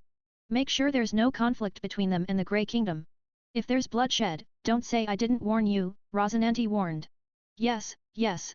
The elders rushed off to appease the citizens. Left alone in the grand hall, Shaxia's tears fell silently, yet she continued to glare stubbornly at Rosinante. You can't blame me. I didn't force them. If things turned out like this, it just means you never truly had their loyalty, Rosinante said. At his words, Shaxia's glare burned even hotter. Feisty little mare, Rosinante chuckled. Captain, let me handle her. I promise I'll train her until she's as docile as a kitten, Burz grinned. You? Nah, leave it to me. I'll teach her all the proper ways to serve. She won't even dare defy a direct order. Ha! Bartley added, with a knowing, lecherous glint in his eye. Captain, let me. Captain. Are you all that bored? Rosinante shot them all a glare. At once, everyone fell silent. Since you have so much free time, I'll give you a mission, Rosinante said. What mission? They asked, intrigued. Each division, led by its captain, will launch a campaign of conquest across the Sky Islands. Within 3 years, I want every Sky Island to become a vassal of the Grey Kingdom, Rosinante declared. Yes, sir. Mission accepted. The pirates erupted with excitement. They were pirates, after all. War was their symphony. Binz, your blood-sworn guard will remain on standby. If any division runs into real trouble or a particularly tough enemy, you'll be the rescue and elimination force, Rosinante instructed. Yes, Captain. The blood-sworn guard stands ready. Binz responded firmly. When Rosinante saw the method of mastery of Heartnet that had been handed over at the temple, he was utterly shocked. This Heartnet turned out to be a training technique for observation haki. In the world of One Piece, whether it's the world government that has ruled for over 800 years, the top pirate crews across the seas, or the underground organizations, none of them have any systematic methods for training haki. Most rely solely on experience, repetitive practice, and combat to improve. Rosinante had never heard of any specialized technique manuals for mastering observation or armament haki. The difference between the two approaches is like external and internal martial arts from his past life. Although the Heartnet may not necessarily be stronger than traditional training, its very existence represents a different path for mastering observation haki. If one could rely on the Heartnet to research a more advanced method of internally mastering observation haki, the improvements it could bring to Rosinante would be immeasurable. To enhance his observation haki, Rosinante had tried countless training methods over the years, some he invented, others inspired by the anime of his past life, and even some derived from knowledge acquired in the information age. But once his observation haki reached its current level, those training methods gradually became less effective. Now, the only way to enhance it further would be through continuous high-level combat, like how Katakuri, under immense pressure, broke his limits and evolved. But the emergence of the Heartnet revealed another path to Rosinante, one that could take him to greater heights. Since Rosinante's strength largely depended on the foundation of his observation haki, only by improving that could he further develop his devil fruit abilities. The strength of his observation haki was absolutely critical to him. However, the current version of the Heartnet on Skypiea offered limited help to Rosinante, making in-depth research into it crucial. To be honest, Rosinante wasn't some kind of genius. The reason he had managed to master observation haki to this level was thanks to the strength of his soul and the broad perspective gained from his past life. To expect him to single-handedly advance the Heartnet mastery method to a higher realm was nearly impossible. But didn't he now have a true prodigy of observation haki under his command? Katakuri, who had refined his observation haki to the point where he could glimpse the future, was a true genius. In the current One Piece world, no one had greater mastery or talent in observation haki than him. Even the Pirate King Roger probably didn't have such achievements at Katakuri's age. How interesting, I didn't expect observation haki to have such a method of training, Katakuri said. This isn't just a training method, Rosinante replied. It's a refined and layered internal art. If we follow this path and develop a more effective technique, the potential for growth in observation haki is incalculable. Even though you can now predict the future, I suspect you're still far from fully mastering it. If we can develop a better internal training method, it'll be a huge help for you in truly controlling that power. So interested? I'll take it on. Katakuri nodded without hesitation. These are some insights I've compiled about mastering the Heartnet. You might want to take a look. Rosinante handed over a handwritten manuscript. Katakuri glanced at the manuscript and his face instantly froze in astonishment. He had originally thought that Rosinante just wanted to use him to develop a higher-level Heartnet. But after seeing the contents of this manuscript, Katakuri couldn't help but re-evaluate him. The notes were filled with outlandish ideas and deep insights into the philosophy behind the heart net concepts like meditation, the mind being as still as the sky, or as pure as ice, unmoved even if the heavens fell. It was an eye-opening experience for Katakuri. With so many insights already, why'd you even come to me? Katakuri glared at Rosinante, half irritated. Well, I have other things to take care of. But if you feel my notes are hindering your creativity, feel free to return them, Rosinante replied with a grin. What Katakuri didn't know was that none of those ideas came from Rosinante himself, they were simply concepts he remembered from his previous life, which happened to align with the heart net. Rosinante didn't have the ability to come up with such deep philosophies on his own. Humph. Katakuri snorted, stuffed both manuscripts under his arm, and turned to leave off to dive deep into his research on observation haki. Watching Katakuri's retreating figure, Rosinante smiled faintly, then turned to his own training. After his battle with Garb, the intense pressure had granted Rosinante deep insights not just into his devil fruit powers but also into his physical combat and haki. Now he needed to convert those insights into actual combat strength, but that required a stronger foundation. In truth, Rosinante had hit a bottleneck in his development. To grow stronger, he needed greater stamina and physical power to support the consumption of both his fruit and his haki. While it might seem like Rosinante was already strong, able to defeat Katakuri and even exchange a few blows with Garp when going all out, the reality was more complicated. Without using extreme techniques like body sealing silence, which pushed him to his limits, Rosinante's true strength was only slightly above that of an average vice admiral. His devil fruit was strange and hard to predict, and most people's observation haki couldn't fully track his movements. That's why even top-tier vice admirals like Sakazuki would struggle to deal with him. But if you stripped away his devil fruit, relying only on his haki and physical prowess, he probably wouldn't even match a standard vice admiral. His constitution was more on par with a rear admiral. After all, he was still just a teenager. Right now, Rosinante heavily relied on his devil fruit. All his abilities were developed based on it. Without it, his combat ability would be greatly reduced. But his fruit development had also reached a ceiling. No matter how strange or powerful a fruit might be, using its abilities required a base level of physical stamina. And Rosinante's current body wasn't strong enough to support more powerful developments of his fruit. In fact, Rosinante had realized long ago that he had reached a bottleneck. When his observation haki became refined enough to sense the life force of living beings, he had once thought about developing abilities that could directly target life essence itself. If successful, he would gain the power to attack the very nature of living things. Unfortunately, he failed. The essence of life was like an indestructible stone. No matter how he tried to penetrate it, it remained unmoved and invulnerable. Rosinante knew that unless he possessed a body as tough as one of the four emperors, he wouldn't be able to touch the core of life itself. In short, his current physical body was too weak to support more powerful ability development. If he wanted to improve his strength, there was no shortcut. He had to train his body hard. Only by strengthening his body could his fruit abilities and armament haki improve in tandem. But physical training wasn't something you could accomplish overnight. It required persistent, long-term effort. And before he could even begin that, he had to deal with a problem: the healing seal. The healing seal, ever since its creation, had saved Rosinante's life several times. It was one of the most miraculous powers he'd developed. But now, it was becoming a shackle on his growth. Everyone knows that training involves repeated tearing and healing of muscle fibers. It's through this damage and recovery that the body grows stronger and more resilient. But the healing seal completely blocked this process. Before his muscles could even begin to tear, the healing seal would immediately silence all potential injuries. As a result, no real muscle damage occurred, thus, no strengthening followed. Sure, Rosinante could later forcibly release the sealed injuries, but that kind of retroactive damage didn't yield the same training effect. On the contrary, it could even harm his body. So, before he could begin serious training, Rosinante had to first completely heal all the injuries sealed by the silence, and then disable the healing seal entirely. Ah! A blood-curdling scream echoed out as Rosinante released the healing seal.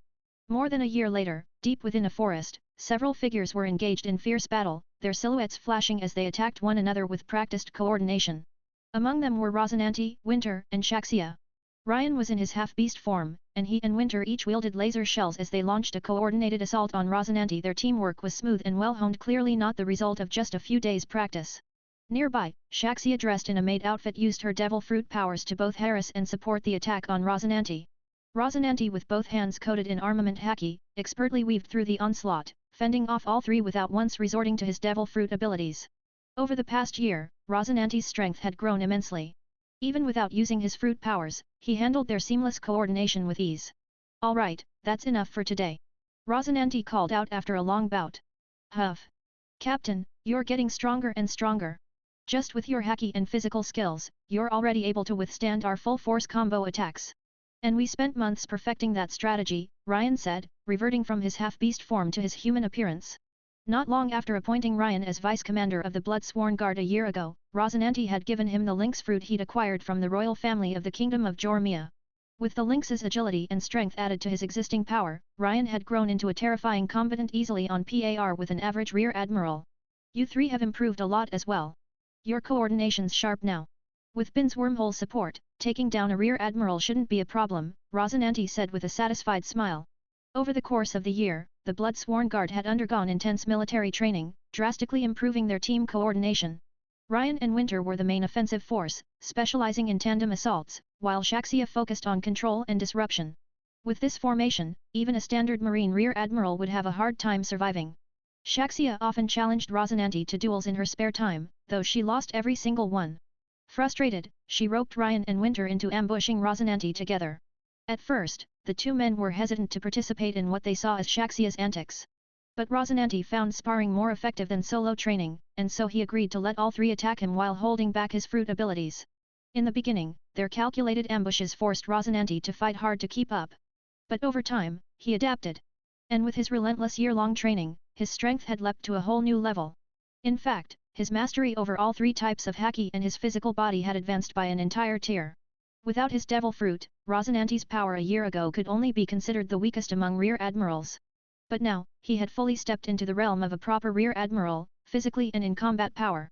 And with that physical growth, his devil fruit abilities had grown far more potent. His overall power now touched the threshold of a top-tier rear admiral, perhaps even a quasi-admiral. Just then, a black portal shimmered open. Two figures, one large, one small, stepped through and saluted. Your Majesty. Rosinante turned. Bins? Enel? What's going on? Of the two, one was naturally Bins, and the other was none other than Enel, the future self-proclaimed god of Skypiea. But at this moment, Enel looked barely 10 years old.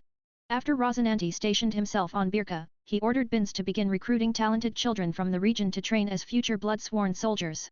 He'd also instructed Jack and the others to keep an eye out for gifted children or youths during their campaigns, bringing them back to Bins whenever they found one.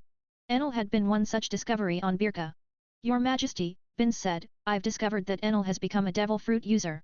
What's more, his ability is the one you specifically asked me to monitor, the rumble fruit, said to be the most offensively powerful among all Logia-type fruits.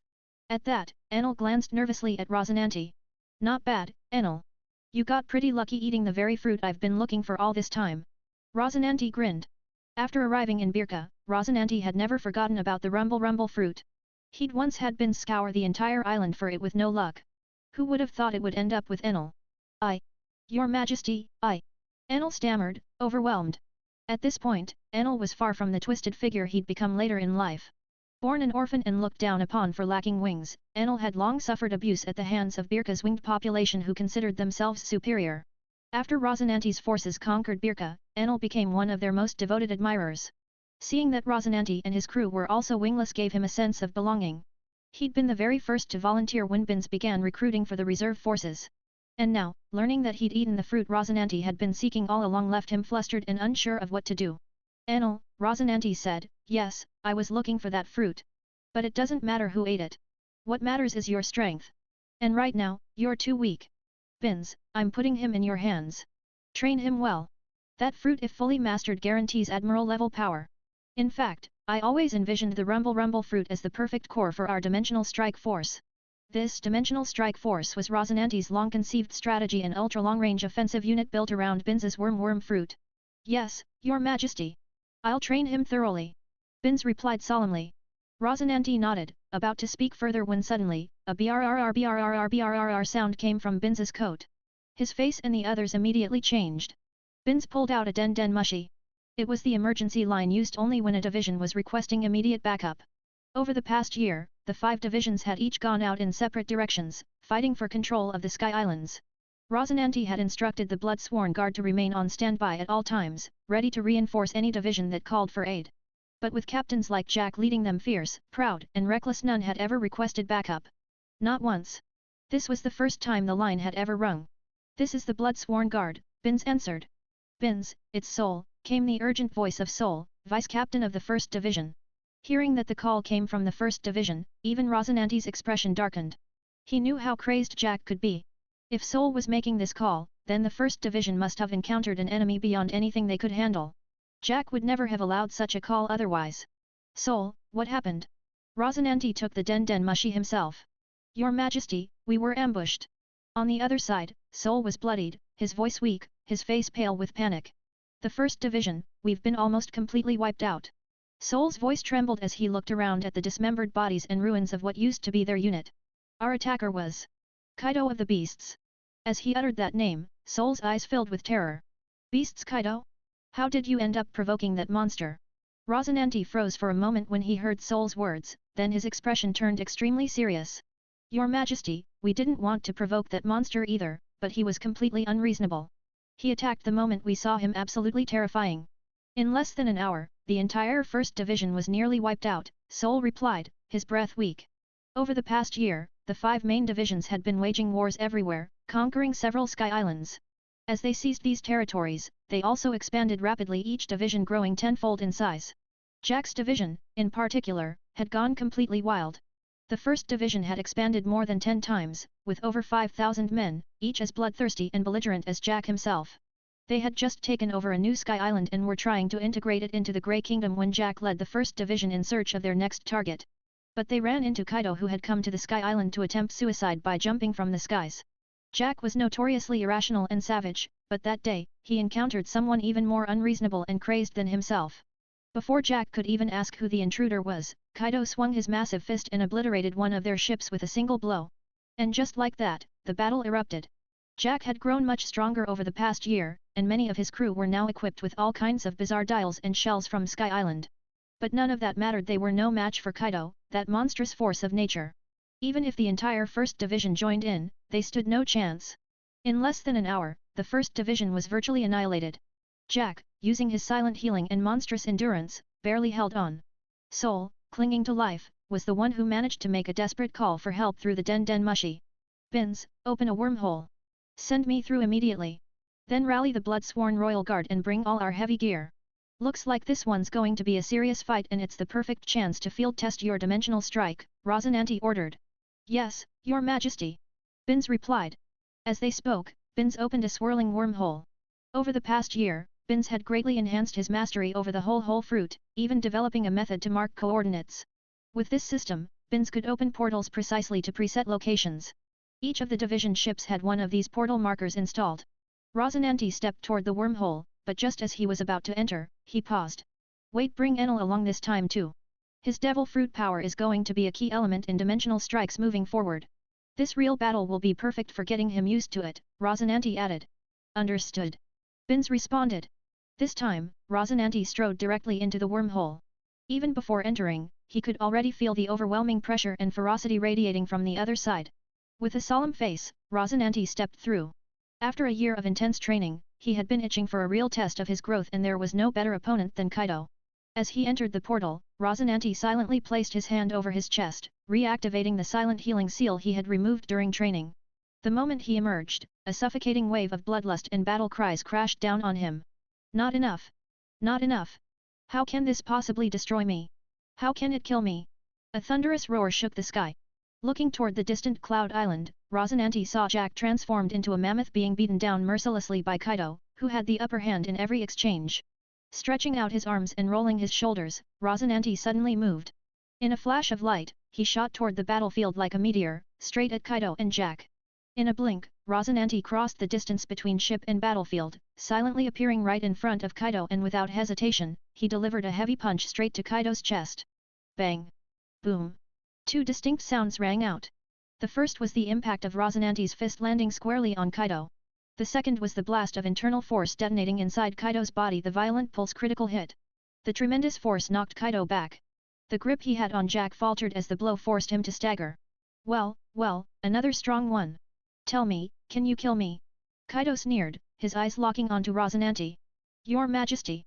Soul and the remaining pirates shouted with relief and awe. Still able to move? Rosinante asked, looking at Jack.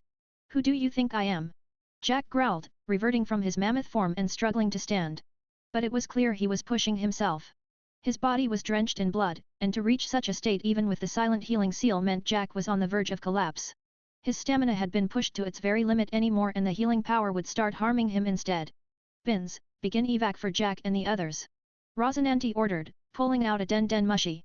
Understood, came Bin's voice from the other end. With that confirmation, Rosinante grabbed Jack's massive body and flung him like a rag doll toward the mammoth ship. You guys fall back, Bins will cover your retreat, he told Sol and the others. Yes, your majesty, Sol responded. He knew full well that a fight of this scale was beyond them. Staying would only be a burden. Captain, the remaining pirates echoed.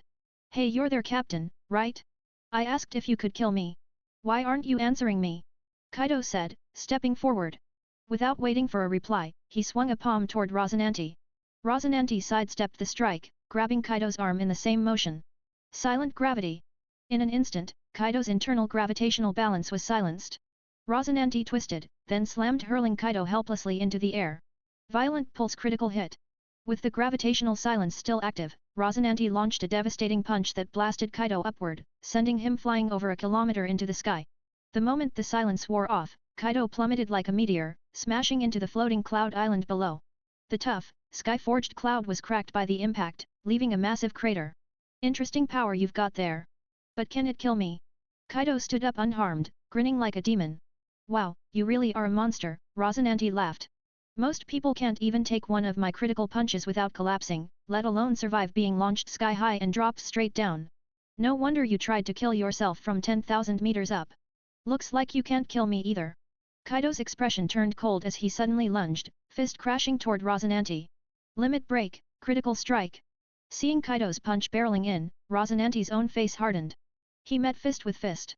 The massive fists, one large and beastly, the other smaller yet blazing with force, collided. A shockwave burst from the clash, tearing through the clouds beneath their feet. The sky island trembled, its firm foundation cracking. The clouds around them scattered into chaos. This was limit break, critical strike, the ultimate technique Rosinante had developed over the past year. It fused body limit release with violent pulse critical hit, his most powerful single blow. Normally, using body limit release alone came with immense physical damage and energy drain. When paired with the already taxing critical hit, it pushed the body far beyond safe limits. Unless absolutely necessary, Rosinante never combined the two. The toll was just too great. But this limit break version of the critical strike was different. It was Rosinante's ultimate attack, his trump card. Without it, he'd never be satisfied. Though the silent fruit had granted him many clever powers over time, its offensive capabilities had always been a weak point. With the limit break critical strike, Rosinante finally filled that gap. It was the weapon that would elevate his combat prowess to an entirely new tier, something he would never give up. And now, that ultimate technique had finally seen the light of day. Rosinante had only learned the basics of the crushing fist technique. His so-called crushing fist critical blow was developed by himself based on some theoretical aspects of the technique, combined with his mastery of observation haki through constant refinement and research. The reason his punch carried such extreme penetrative force was because Rosinante compressed and stored his strength, shaping it into thread-like strands of energy. When he struck, he embedded these fine threads of force into his opponent's body. During the punch, if these threads dispersed even slightly, the whole move would lose its penetrative edge. Only by keeping them tightly bound could the punch pierce through. This alone was already extremely difficult to control under normal circumstances, let alone in his self-imposed limiter silence state. In that state, Rosinante could unleash his maximum potential. Without any self-imposed restrictions, his stored power reached terrifying levels. But the greater the power, the harder it became to control.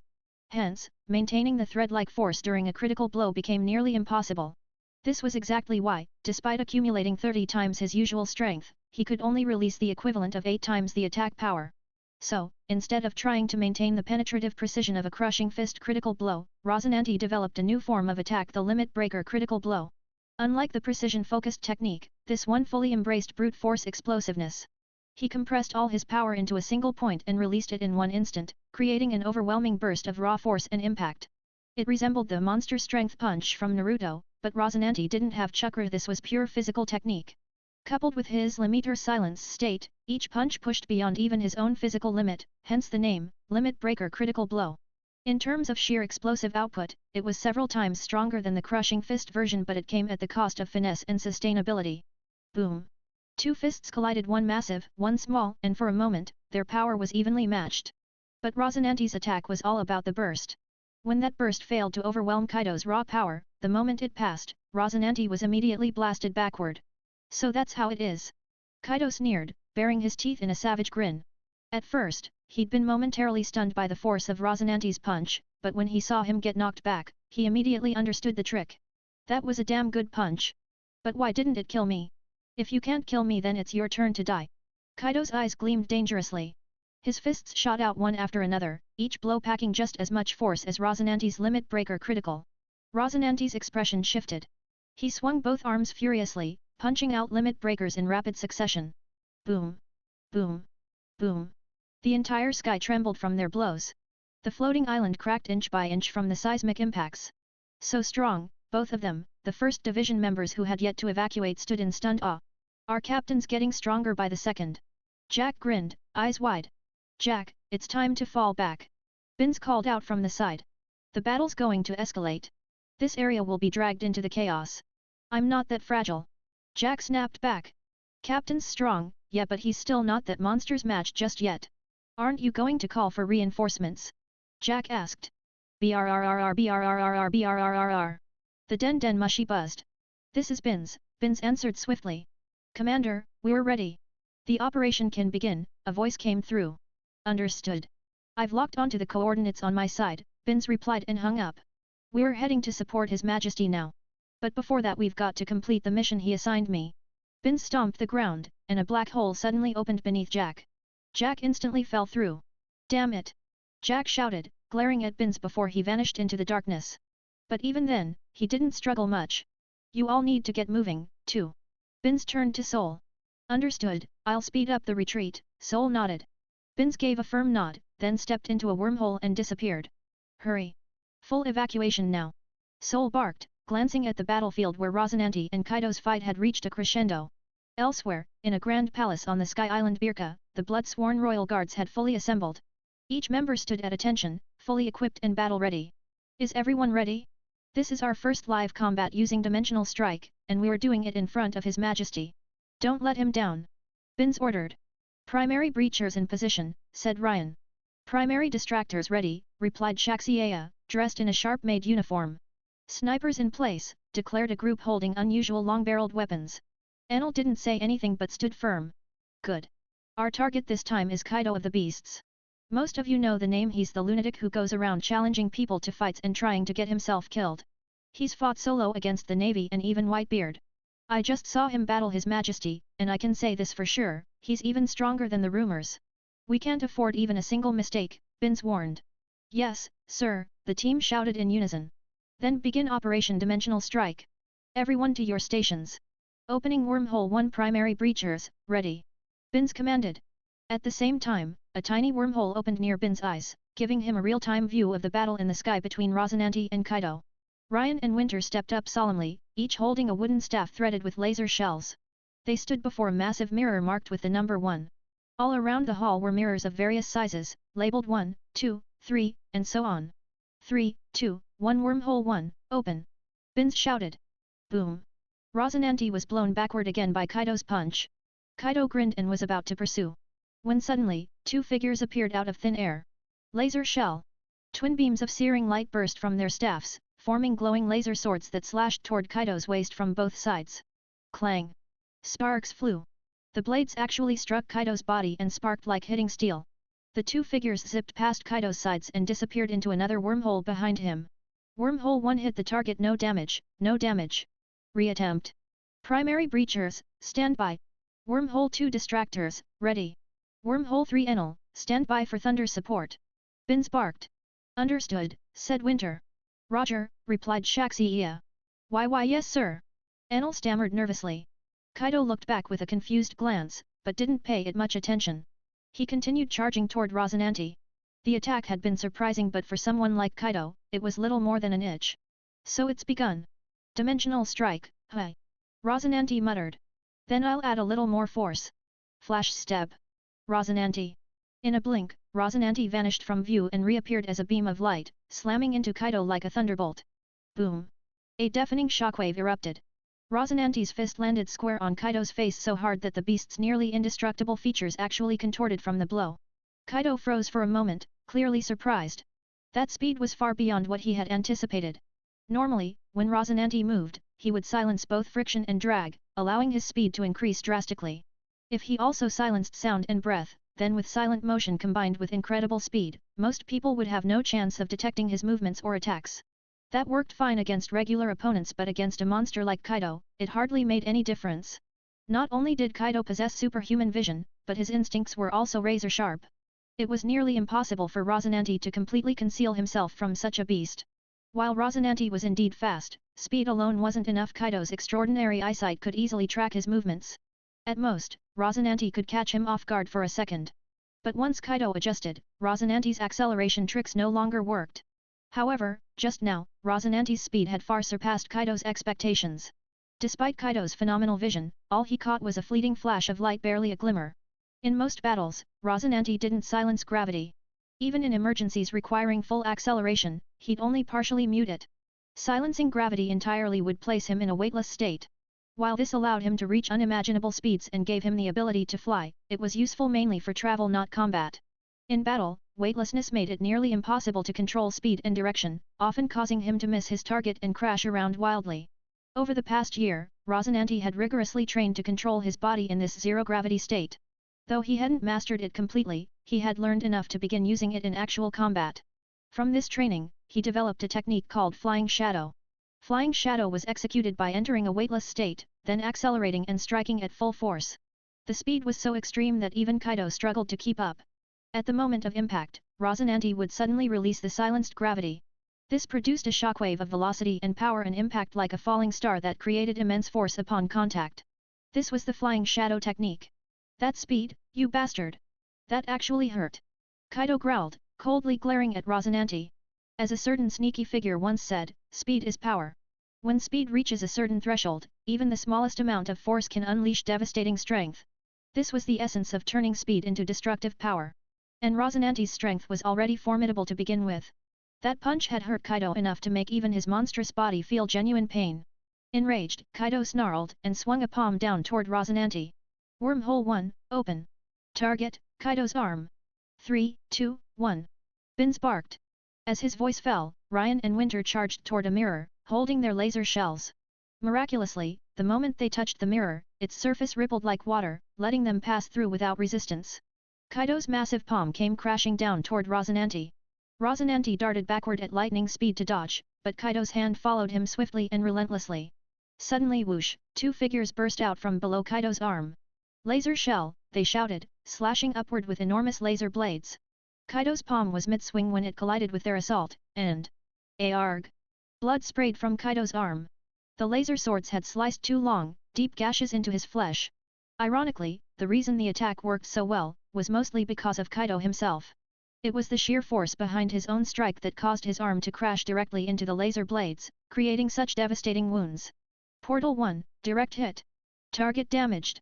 Repeat, target damaged. Portal 2, commence suppression. Bins's expression shifted drastically. Seeing the wounds on his arm, Kaido flew into a rage and slammed a fist toward Winter. At that moment, Portal 2 had yet to open. Kaido's gigantic fist was just about to land on the pair when suddenly a stream of Cloud River surged forward, wrapping around his fist and restraining him. But Kaido's power was no joke. The Cloud River could only restrain him for a moment before his brute strength tore it apart, and he resumed his attack toward Winter and Ryan. Fortunately, that 1-second delay was just enough for them to escape.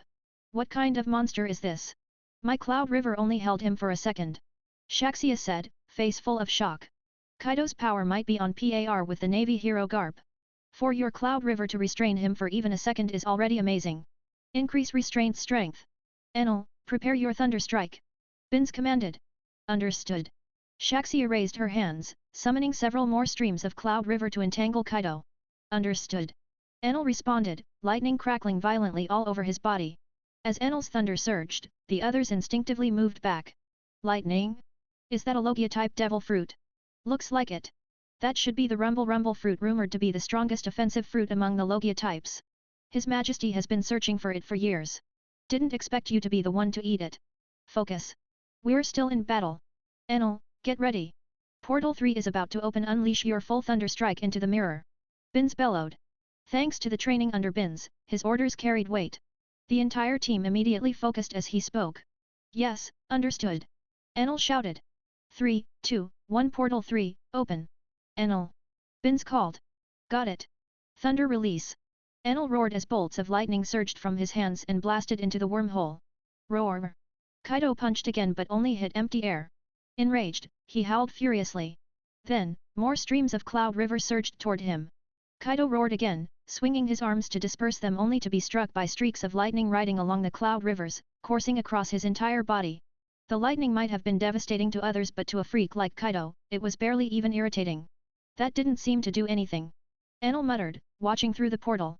With his innate observation haki awakened since childhood and enhanced even further by consuming the rumble fruit, Enel could clearly perceive most of what was happening on the other side of the wormhole.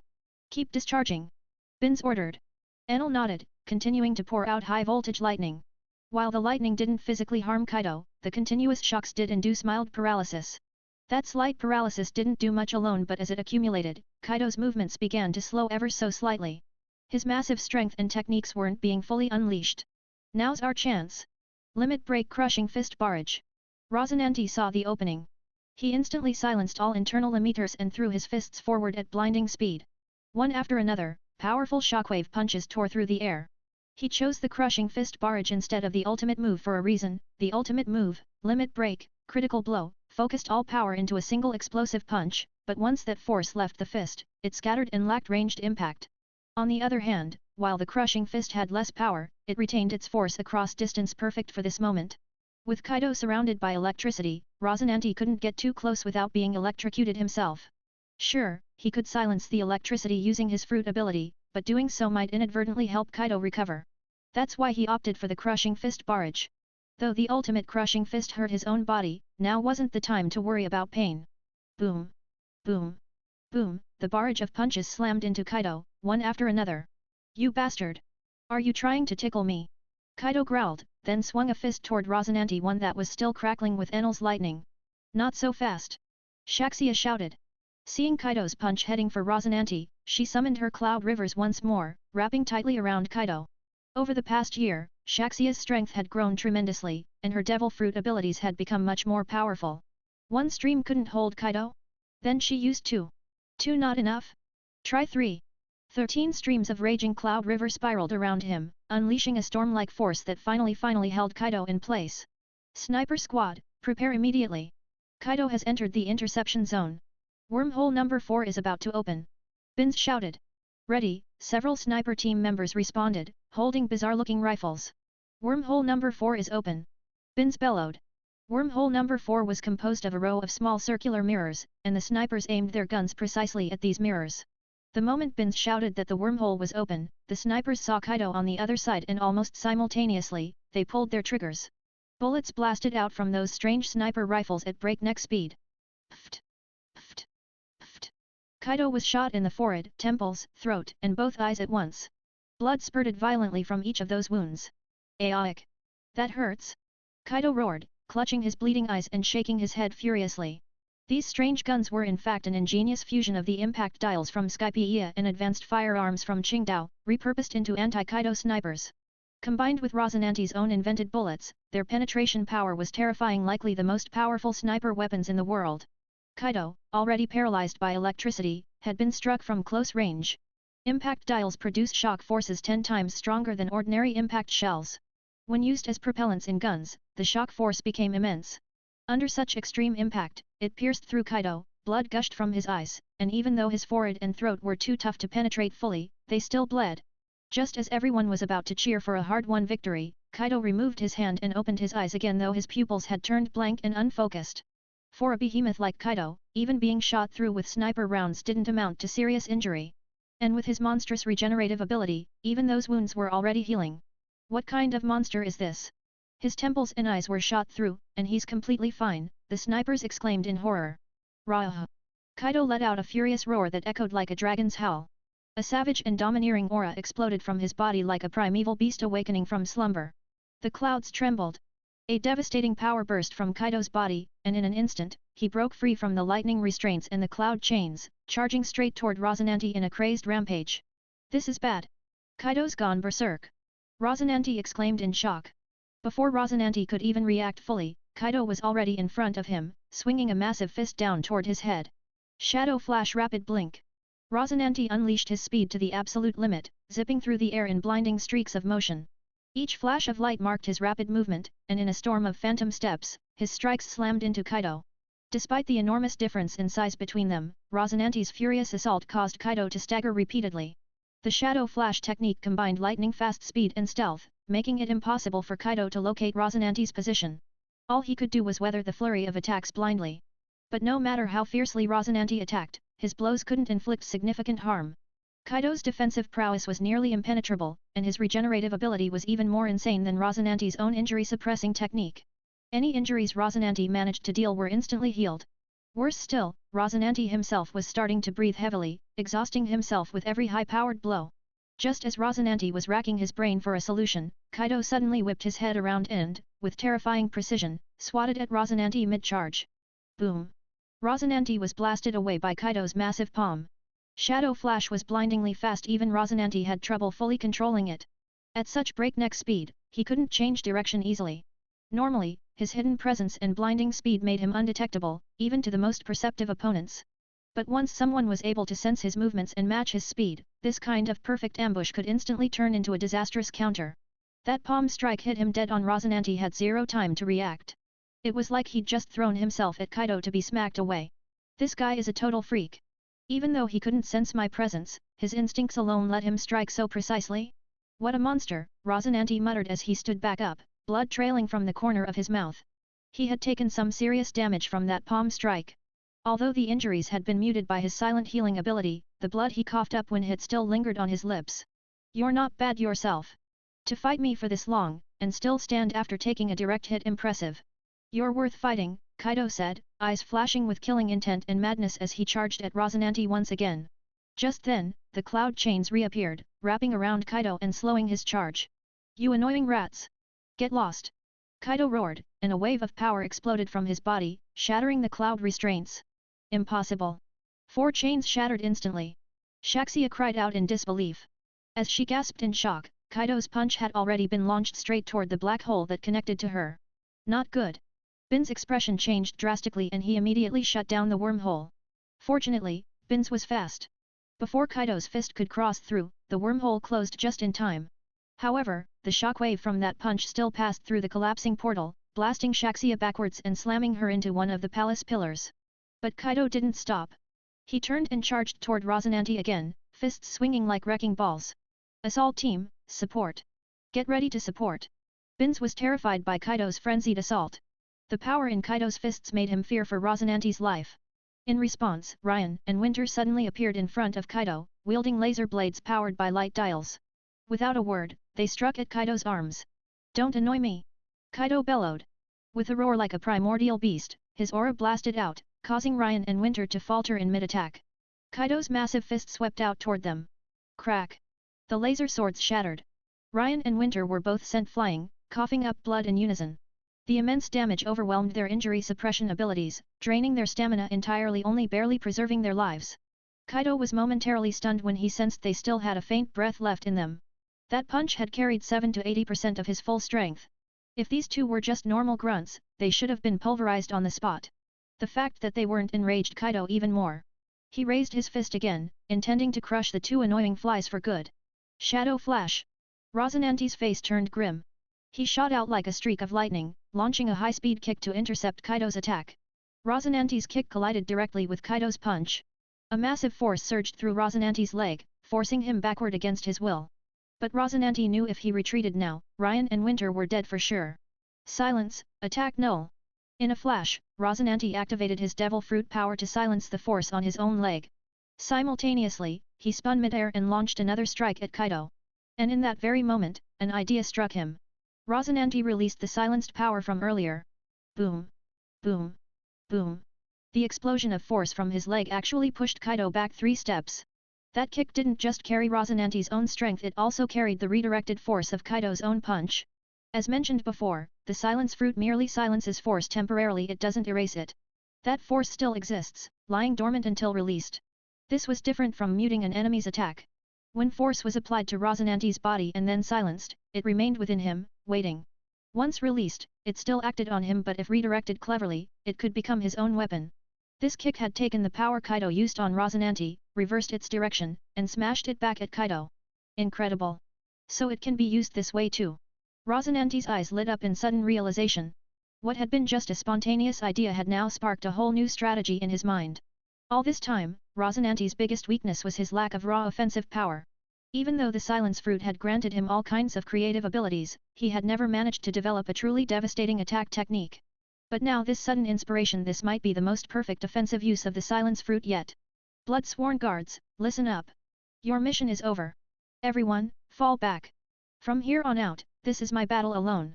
Rosinante suddenly took out a den mushi and, after speaking a single sentence into it, tossed it aside without hesitation. At that moment, his eyes gleamed with an intense light, and his face was filled with excitement. Without waiting for anything else, he charged straight at Kaido.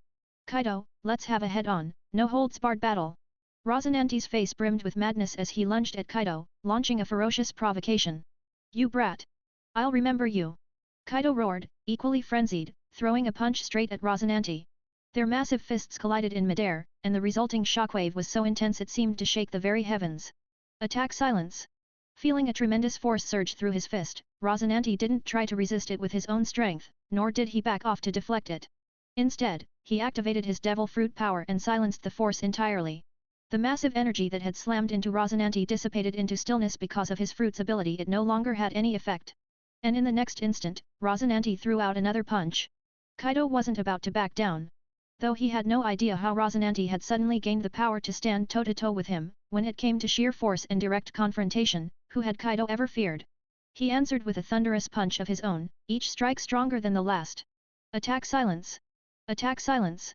Rosinante met each blow head-on, his fists clashing with Kaido's again and again, silencing each wave of force the moment it made contact. Under normal circumstances, this was a terrible strategy in battle. After all, these attacks were actually hitting him. Silencing them after they'd landed meant the damage was only paused, not gone. The forces he'd silenced still existed, dormant within him. Once the silence was lifted, all that accumulated power would surge back. If he wasn't careful, they could rip him apart from the inside. But even if I don't fully understand how you're suddenly withstanding my blows, Kaido growled, don't think that's all I've got. You've earned the right to face my full power. Today, you'll see the might of Kaido of the beasts. His eyes turned savage, like a primeval beast awakening. An overwhelming aura burst forth from his body. Then bring everything you've got. Rosinante roared back, a domineering force erupting from him in response. Their wills clashed, and the sky filled with violent black lightning crackling between them. The clouds above churned as if reacting to the storm of their confrontation. Meanwhile, on the other side of the battlefield, Binz and the others heard Rosinante's voice through the den mushi and their expressions changed drastically. Follow His Majesty's orders, Binz said after a moment. The dimensional assault is over. The operation has failed. The declaration fell like a hammer. Silence spread among the troops. This had been their first attempt at a dimensional assault, and ending it like this left them full of regret. What are you all still standing around for? Even if His Majesty hadn't said it, we should have realized by now this mission was doomed. None of our weapons, not even the laser shells or the modified sniper guns using impact dials, could truly threaten Kaido. Against a monster like him, if you can't kill him in one blow, you've already lost. Binz's voice grew grim. But His Majesty told us failure isn't what we should fear. The key to growing stronger lies in understanding our failures. Now execute the order. Retrieve Ryan and Winter, and withdraw. Besides, Binz added, glancing toward the energy surging from the battlefield, we couldn't participate in that fight even if we stayed. It's no longer a battle we can interfere with. Conqueror's Haki. Kaido's eyes narrowed. Didn't think I'd run into another user up here on Sky Island. Kid, tell me your name. After I kill you, I'll build you a grave, etch your name into it, and make sure the whole sea knows it. Anyone who pushes me to use my full power isn't just some nameless runt. Rosinante. My name is Rosinante. Remember it well. That's the name of the man who's going to defeat you. Rosinante shouted. Kaido let out a cold, savage laugh. Then both men moved at once, fists colliding with devastating force. Boom. Their fists clashed, and Rosinante felt an unstoppable wave of power surge through him. Blood burst from his mouth as he was sent flying backward. Attack silence. He triggered his power mid-retreat, neutralizing the force just before it could shred him apart. Suddenly, Rosinante's expression changed. Twisting in midair, he spun and drove his elbow toward Kaido. Attack release. With that mighty elbow strike, Rosinante simultaneously unleashed all the silenced forces he had stored within his body. Kaido, seeing the elbow coming, responded with one of his own. The two arms collided with earth-shattering force. The sky itself was torn open by the residual shockwave. Boom! Kaido was overwhelmed by the torrent of released power. Even his expression shifted. The strength behind Rosinante's strike was immense. Unable to fully withstand the blow, Kaido staggered back. Then a final surge of power slammed into him, causing his eyes to go wide. Crash! Kaido's massive body was flung backward, crashing into a colossal cloud island. The island shattered under the impact, reduced to debris. Rosinante! Kaido roared, pushing aside the remains of the island cloud as he charged back toward Rosinante. Kaido! Rosinante shouted back, launching himself forward to meet Kaido again. Cloud roll! A wormhole opened up, and a swirl of cloud pulled Ryan and Winter inside, retrieving them from the battlefield just in time. Moments later, Rosinante and Kaido collided once again. Pfft! Even though Rosinante had braced himself, the impact still made him cough up blood on the spot.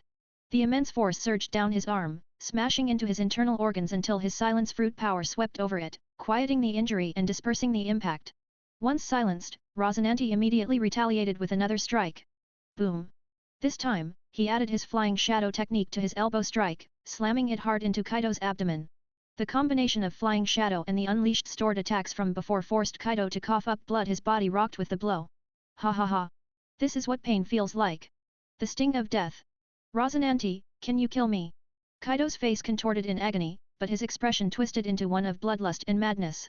With a wild laugh, he launched an even more vicious attack at Rosinante. The two clashed again, their battle intensifying. Each shockwave from their blows rippled through the entire sky island.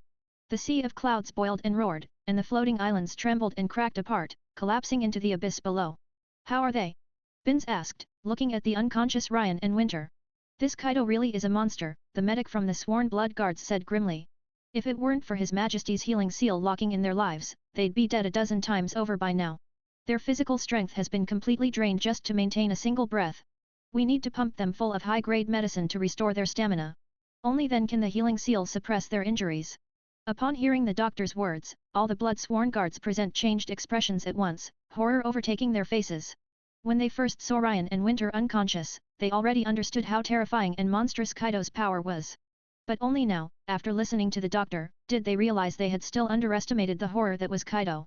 That level of strength, it might very well be on par with the legendary marine hero, Garp. And they knew for a fact that Winter had fought alongside them during the siege on Garp. Yet even then, Garp's attacks hadn't left Winter in such a miserable state. What they didn't realize was that although Garp was monstrously strong, he wasn't as vicious as Kaido. As a marine, Garp had his limits. He wouldn't strike to utterly destroy a person. So even when going all out, he held back. Kaido? He didn't care one bit. He crushed enemies like bugs, his strikes often turning people into paste without a second thought. Earlier, he viewed Ryan and Winter as annoying little flies, so that punch he landed on them was practically all his strength. Had it not been for Rosinante's healing seal holding their lives together by a thread, both men would have been obliterated on the spot. Besides, when they fought Garp, Winter had been empowered by Rosinante's self-restraint silence technique, which drastically boosted his strength. Back then, the main attackers had been Rosinante, Katakuri, Railman, and Jack. Winter had been barely involved. Kaido is too strong. Can His Majesty really handle him alone? Shaxia asked, frowning deeply. In the current situation, there's no way we can intervene, Bin said gravely. All we can do is hope His Majesty has the strength to overcome Kaido.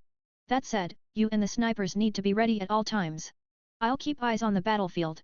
The moment His Majesty shows any sign of danger, you provide cover and extract him immediately. Understood. Shaxia and the snipers responded in unison. Binz had made a sound tactical plan, but even he had underestimated the destructive scale of the battle between Kaido and Rosinante. Kill me, or I'll kill you. Kaido roared, launching a punch wreathed in fury. As you wish. Attack release plus extreme critical. Rosinante shouted, channeling Kaido's own force against him by compressing it just slightly and returning it via a brutal elbow strike. Their attacks collided, and the resulting explosion shattered the White Sea across 100 miles around them. The two plummeted from the sky, then resumed their battle right on the remains of the White Sea. Unfortunately, Binz couldn't open a wormhole from long range without a proper lock-on. And now, with the White Sea broken, there was nothing for him to use as a reference point. His face twisted with urgency as he acted. Binz opened a wormhole and had Shaxia lay down a cloud path to reach the battlefield. Together, they descended rapidly, but by the time they arrived, Kaido and Rosinante had already vanished, leaving only shattered clouds in their wake. Of course they couldn't find them. After crashing into the White Sea, Rosinante and Kaido had utterly destroyed it. And from there, they both fell once more, plummeting downward again. But even falling from the sky didn't stop the two monsters. Rosinante had the levitation powers of the silence gravity fruit. Kaido was the so-called strongest creature across land, sea, and sky. Both of them could battle mid-air. And that's exactly what they did. Wrath of the Beasts. Kaido howled as dragon scales across his body lit with heat. A fearsome, unparalleled power erupted from within him. Attack silence. Rosinante gritted his teeth, forcefully withstanding the monstrous force, using the healing lock to keep himself from being crushed. Then, attack release plus extreme critical, he screamed, gathering all his strength into a compressed counter-attack. Die, the two roared simultaneously, their fists and elbows colliding.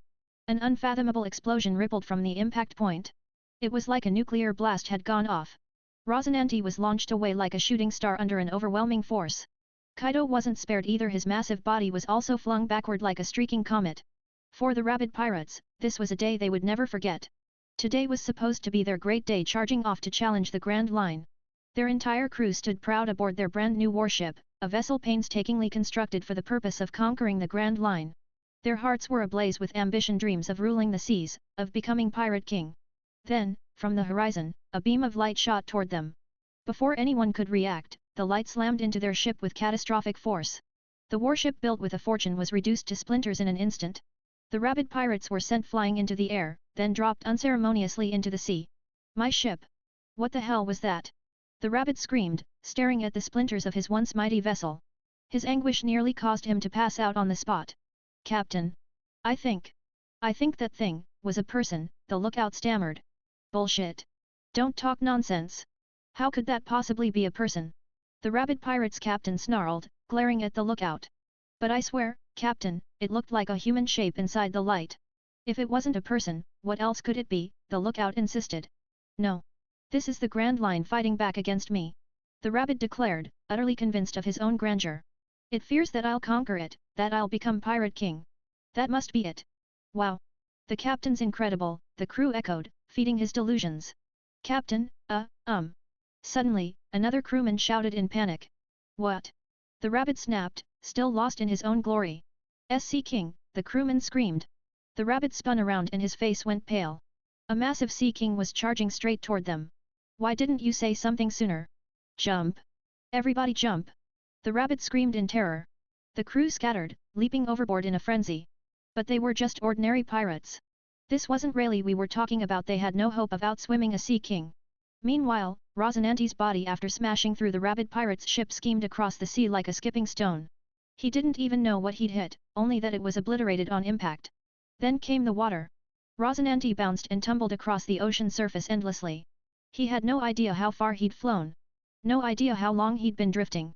Half his body had sunk into the seawater, sapping his strength and dulling his senses.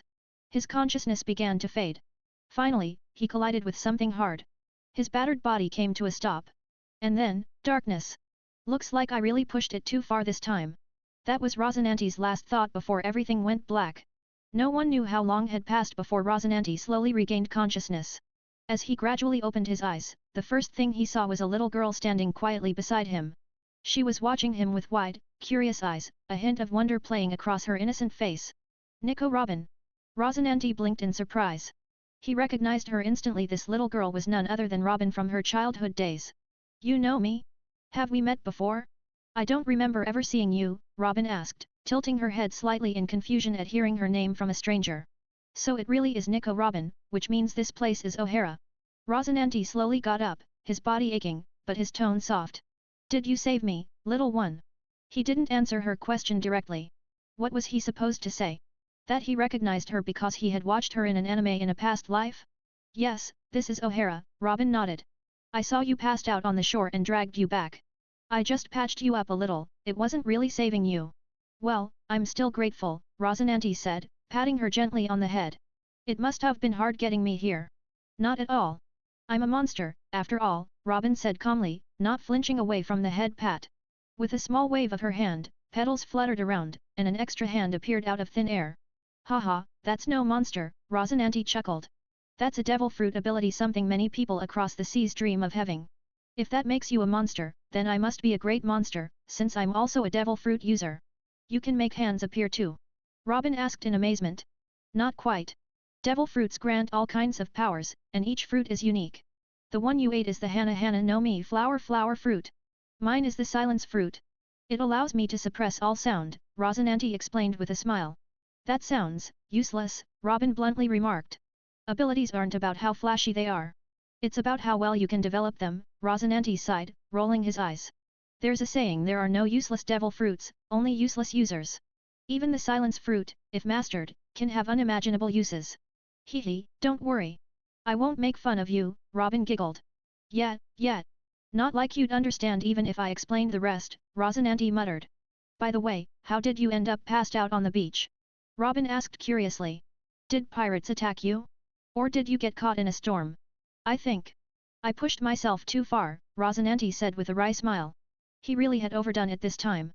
In order to test the full effects of his attack-release ability, he had gone all out unrestrained and reckless in a battle against Kaido. Yes, that Kaido. By the time he realized things had gone sideways and tried to retreat, it was already too late. Kaido, the so-called strongest creature alive, wasn't someone you could just walk away from once the fight began, especially not when Rosinante had lost his aerial advantage. All he could do was fight tooth and nail, using his recovery seal to hold his injuries in check. He managed to survive, barely. But the battle had pushed his wounds far beyond what he expected. The injuries sealed within him were already at their limit. If he didn't take time to rest and recover, they could erupt at any moment and overwhelm him. So, Rosinante made a decision. He would stay in O'Hara for a while. First, because of his injuries, sailing in his condition was too risky. If anything happened out at sea and his wounds broke through the seal, it could mean death. Second, because Robin had saved him. He owed her. Without this chance meeting, Rosinante wouldn't have gone out of his way to help her even if she was an important character in the original story. But fate had crossed their paths, and she'd pulled him from death's door. He couldn't just stand by and watch her suffer the same cruel fate as in the original timeline. At the very least, he would ensure her mother survived. That would be enough to repay her. Not long after, Rosinante built a small wooden cabin in the forest behind O'Hara and began his recovery there. Robin sat alone in the woods, reading with intense focus. Books had always been her world. Since childhood, she had loved reading. And because of her powers, ignorant villagers labeled her a monster and avoided her. Without friends, she had buried herself in the world of knowledge. Hey, there's Robin. Let's teach that freak a lesson. Just as she was immersed in her book, several childish voices came from the bushes. She turned in time to see a tomato flying at her face. Before she could dodge, smack, it hit her squarely on the forehead. Juice splattered over her clothes and face. Haha. Bullseye. You. Stupid monster. You're disgusting. Monster. Monster. Monster. The words echoed again and again. Annoyed at having her peaceful reading ruined and tired of these brats calling her that name, Robin had had enough. With a graceful wave, petals swirled, and several small arms formed in the air, slapping the offending child lightly on the head. Not enough to hurt, just enough to teach a lesson. Wah-ah! The monster hit me. So scary. The kids ran off crying. Just you wait, one of them shouted while fleeing. Robin calmly wiped the tomato juice off her forehead and went back to her book. A short while later, heavy footsteps approached. Hey, you, a furious voice rang out. Robin looked up to see a middle-aged woman glaring at her. My child came home crying, saying you hit him for no reason. Don't ever go near my child again, she barked angrily. Robin glanced to the side and saw the same bratty kids from before sticking out their tongues and making faces at her. Say something, will you? The woman snapped, growing more agitated at Robin's silence. You're such an unpleasant little freak. Robin silently closed her book and started to rise. That's enough, a calm voice cut in. Before you go lecturing someone else's kid, maybe raise your own properly first. Rosinante walked over slowly. Big brother Rosinante. Robin's eyes lit up with surprise. Who the hell are you? The woman demanded. My child did nothing. That little monster bullied him. Oh, here we go again with the monster talk, Rosinante said, scratching his head in irritation.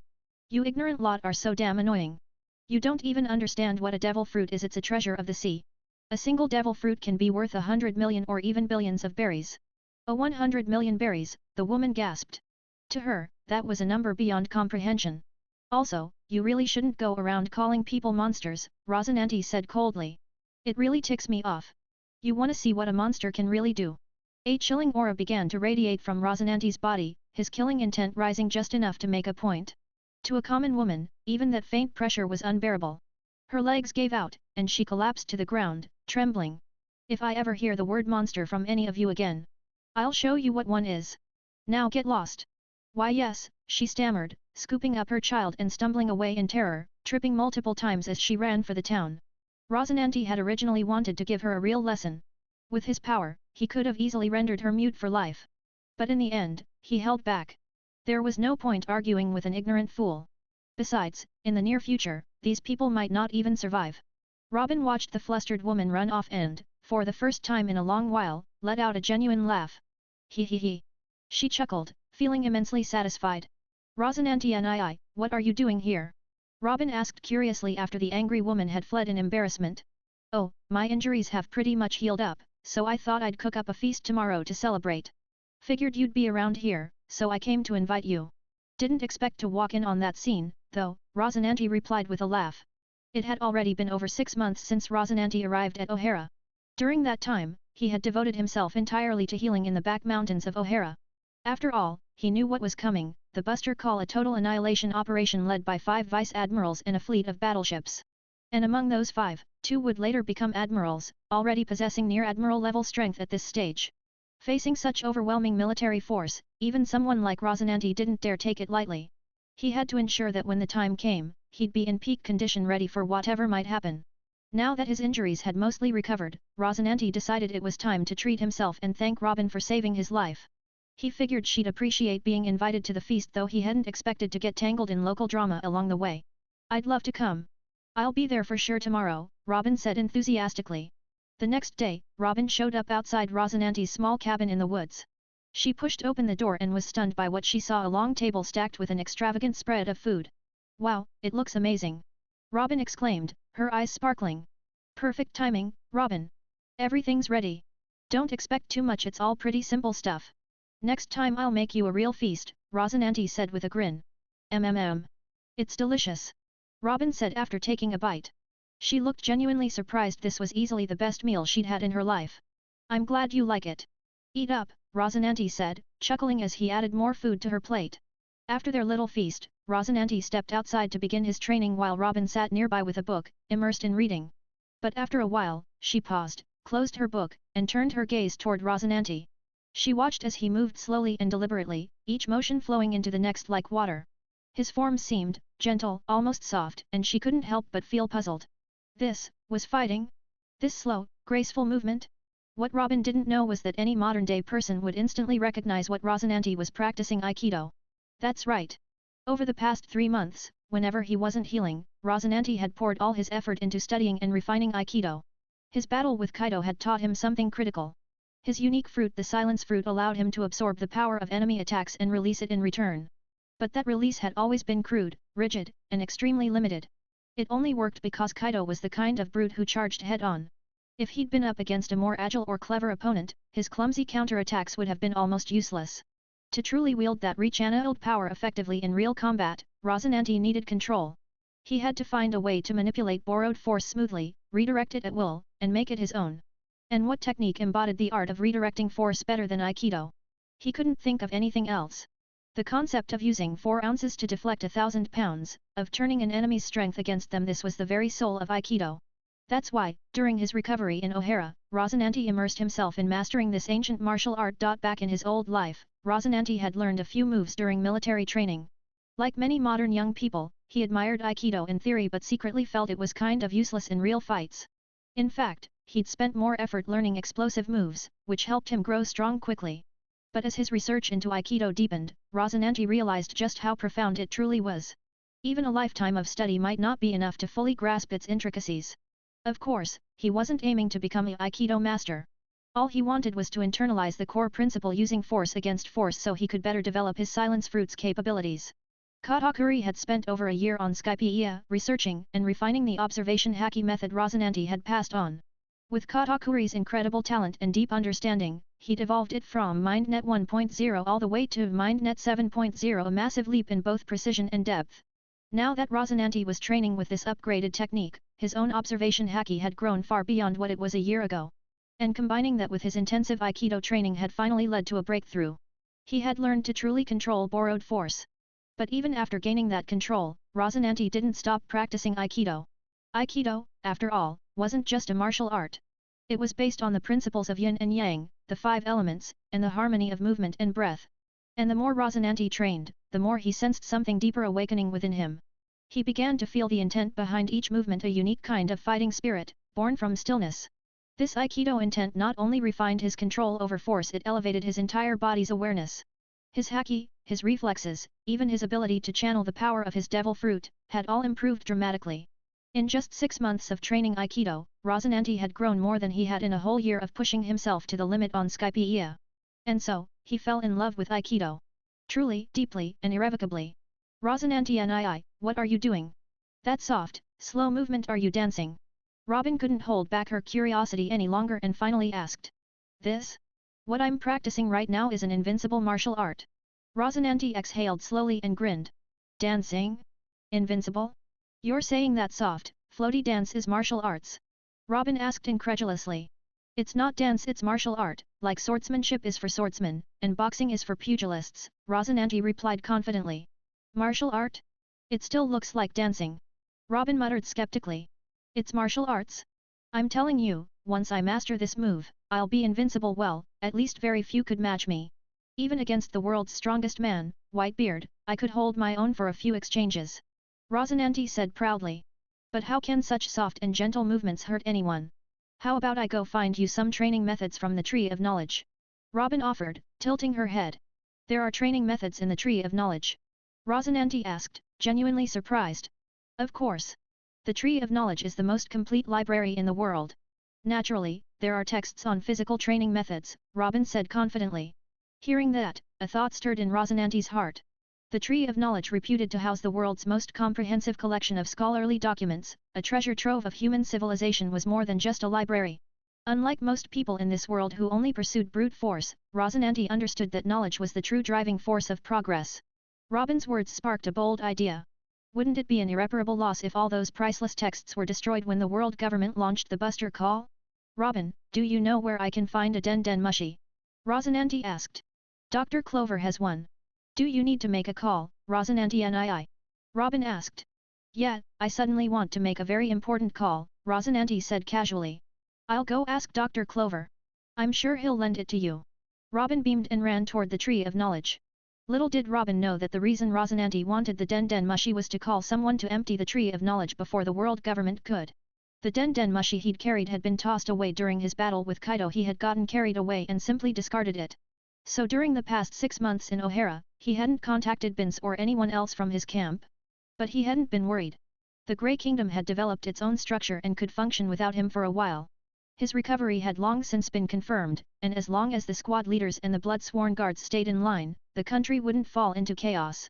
Still, Robin's mention of the Tree of Knowledge had triggered a realization: perhaps it was time to act. If he could get someone to relocate all those books and documents during the Buster Call, he would preserve one of the world's most invaluable collections. Knowledge was power. It was also the true foundation of any great force. Why had the sea, despite being overrun by pirates, never managed to shake the world government? Because pirates, no matter how strong, had no foundation. Even the mighty Whitebeard pirates or Big Mom pirates were, in the eyes of the world government, little more than annoying gnats, dangerous but ultimately manageable. Over the course of 800 years, the world government had seen countless powerful pirate crews rise and fall. Never once had any of them truly threatened its reign. Why? Because pirates were just muscle without legacy. Their entire force relied on one overpowered captain. And time was their deadliest enemy.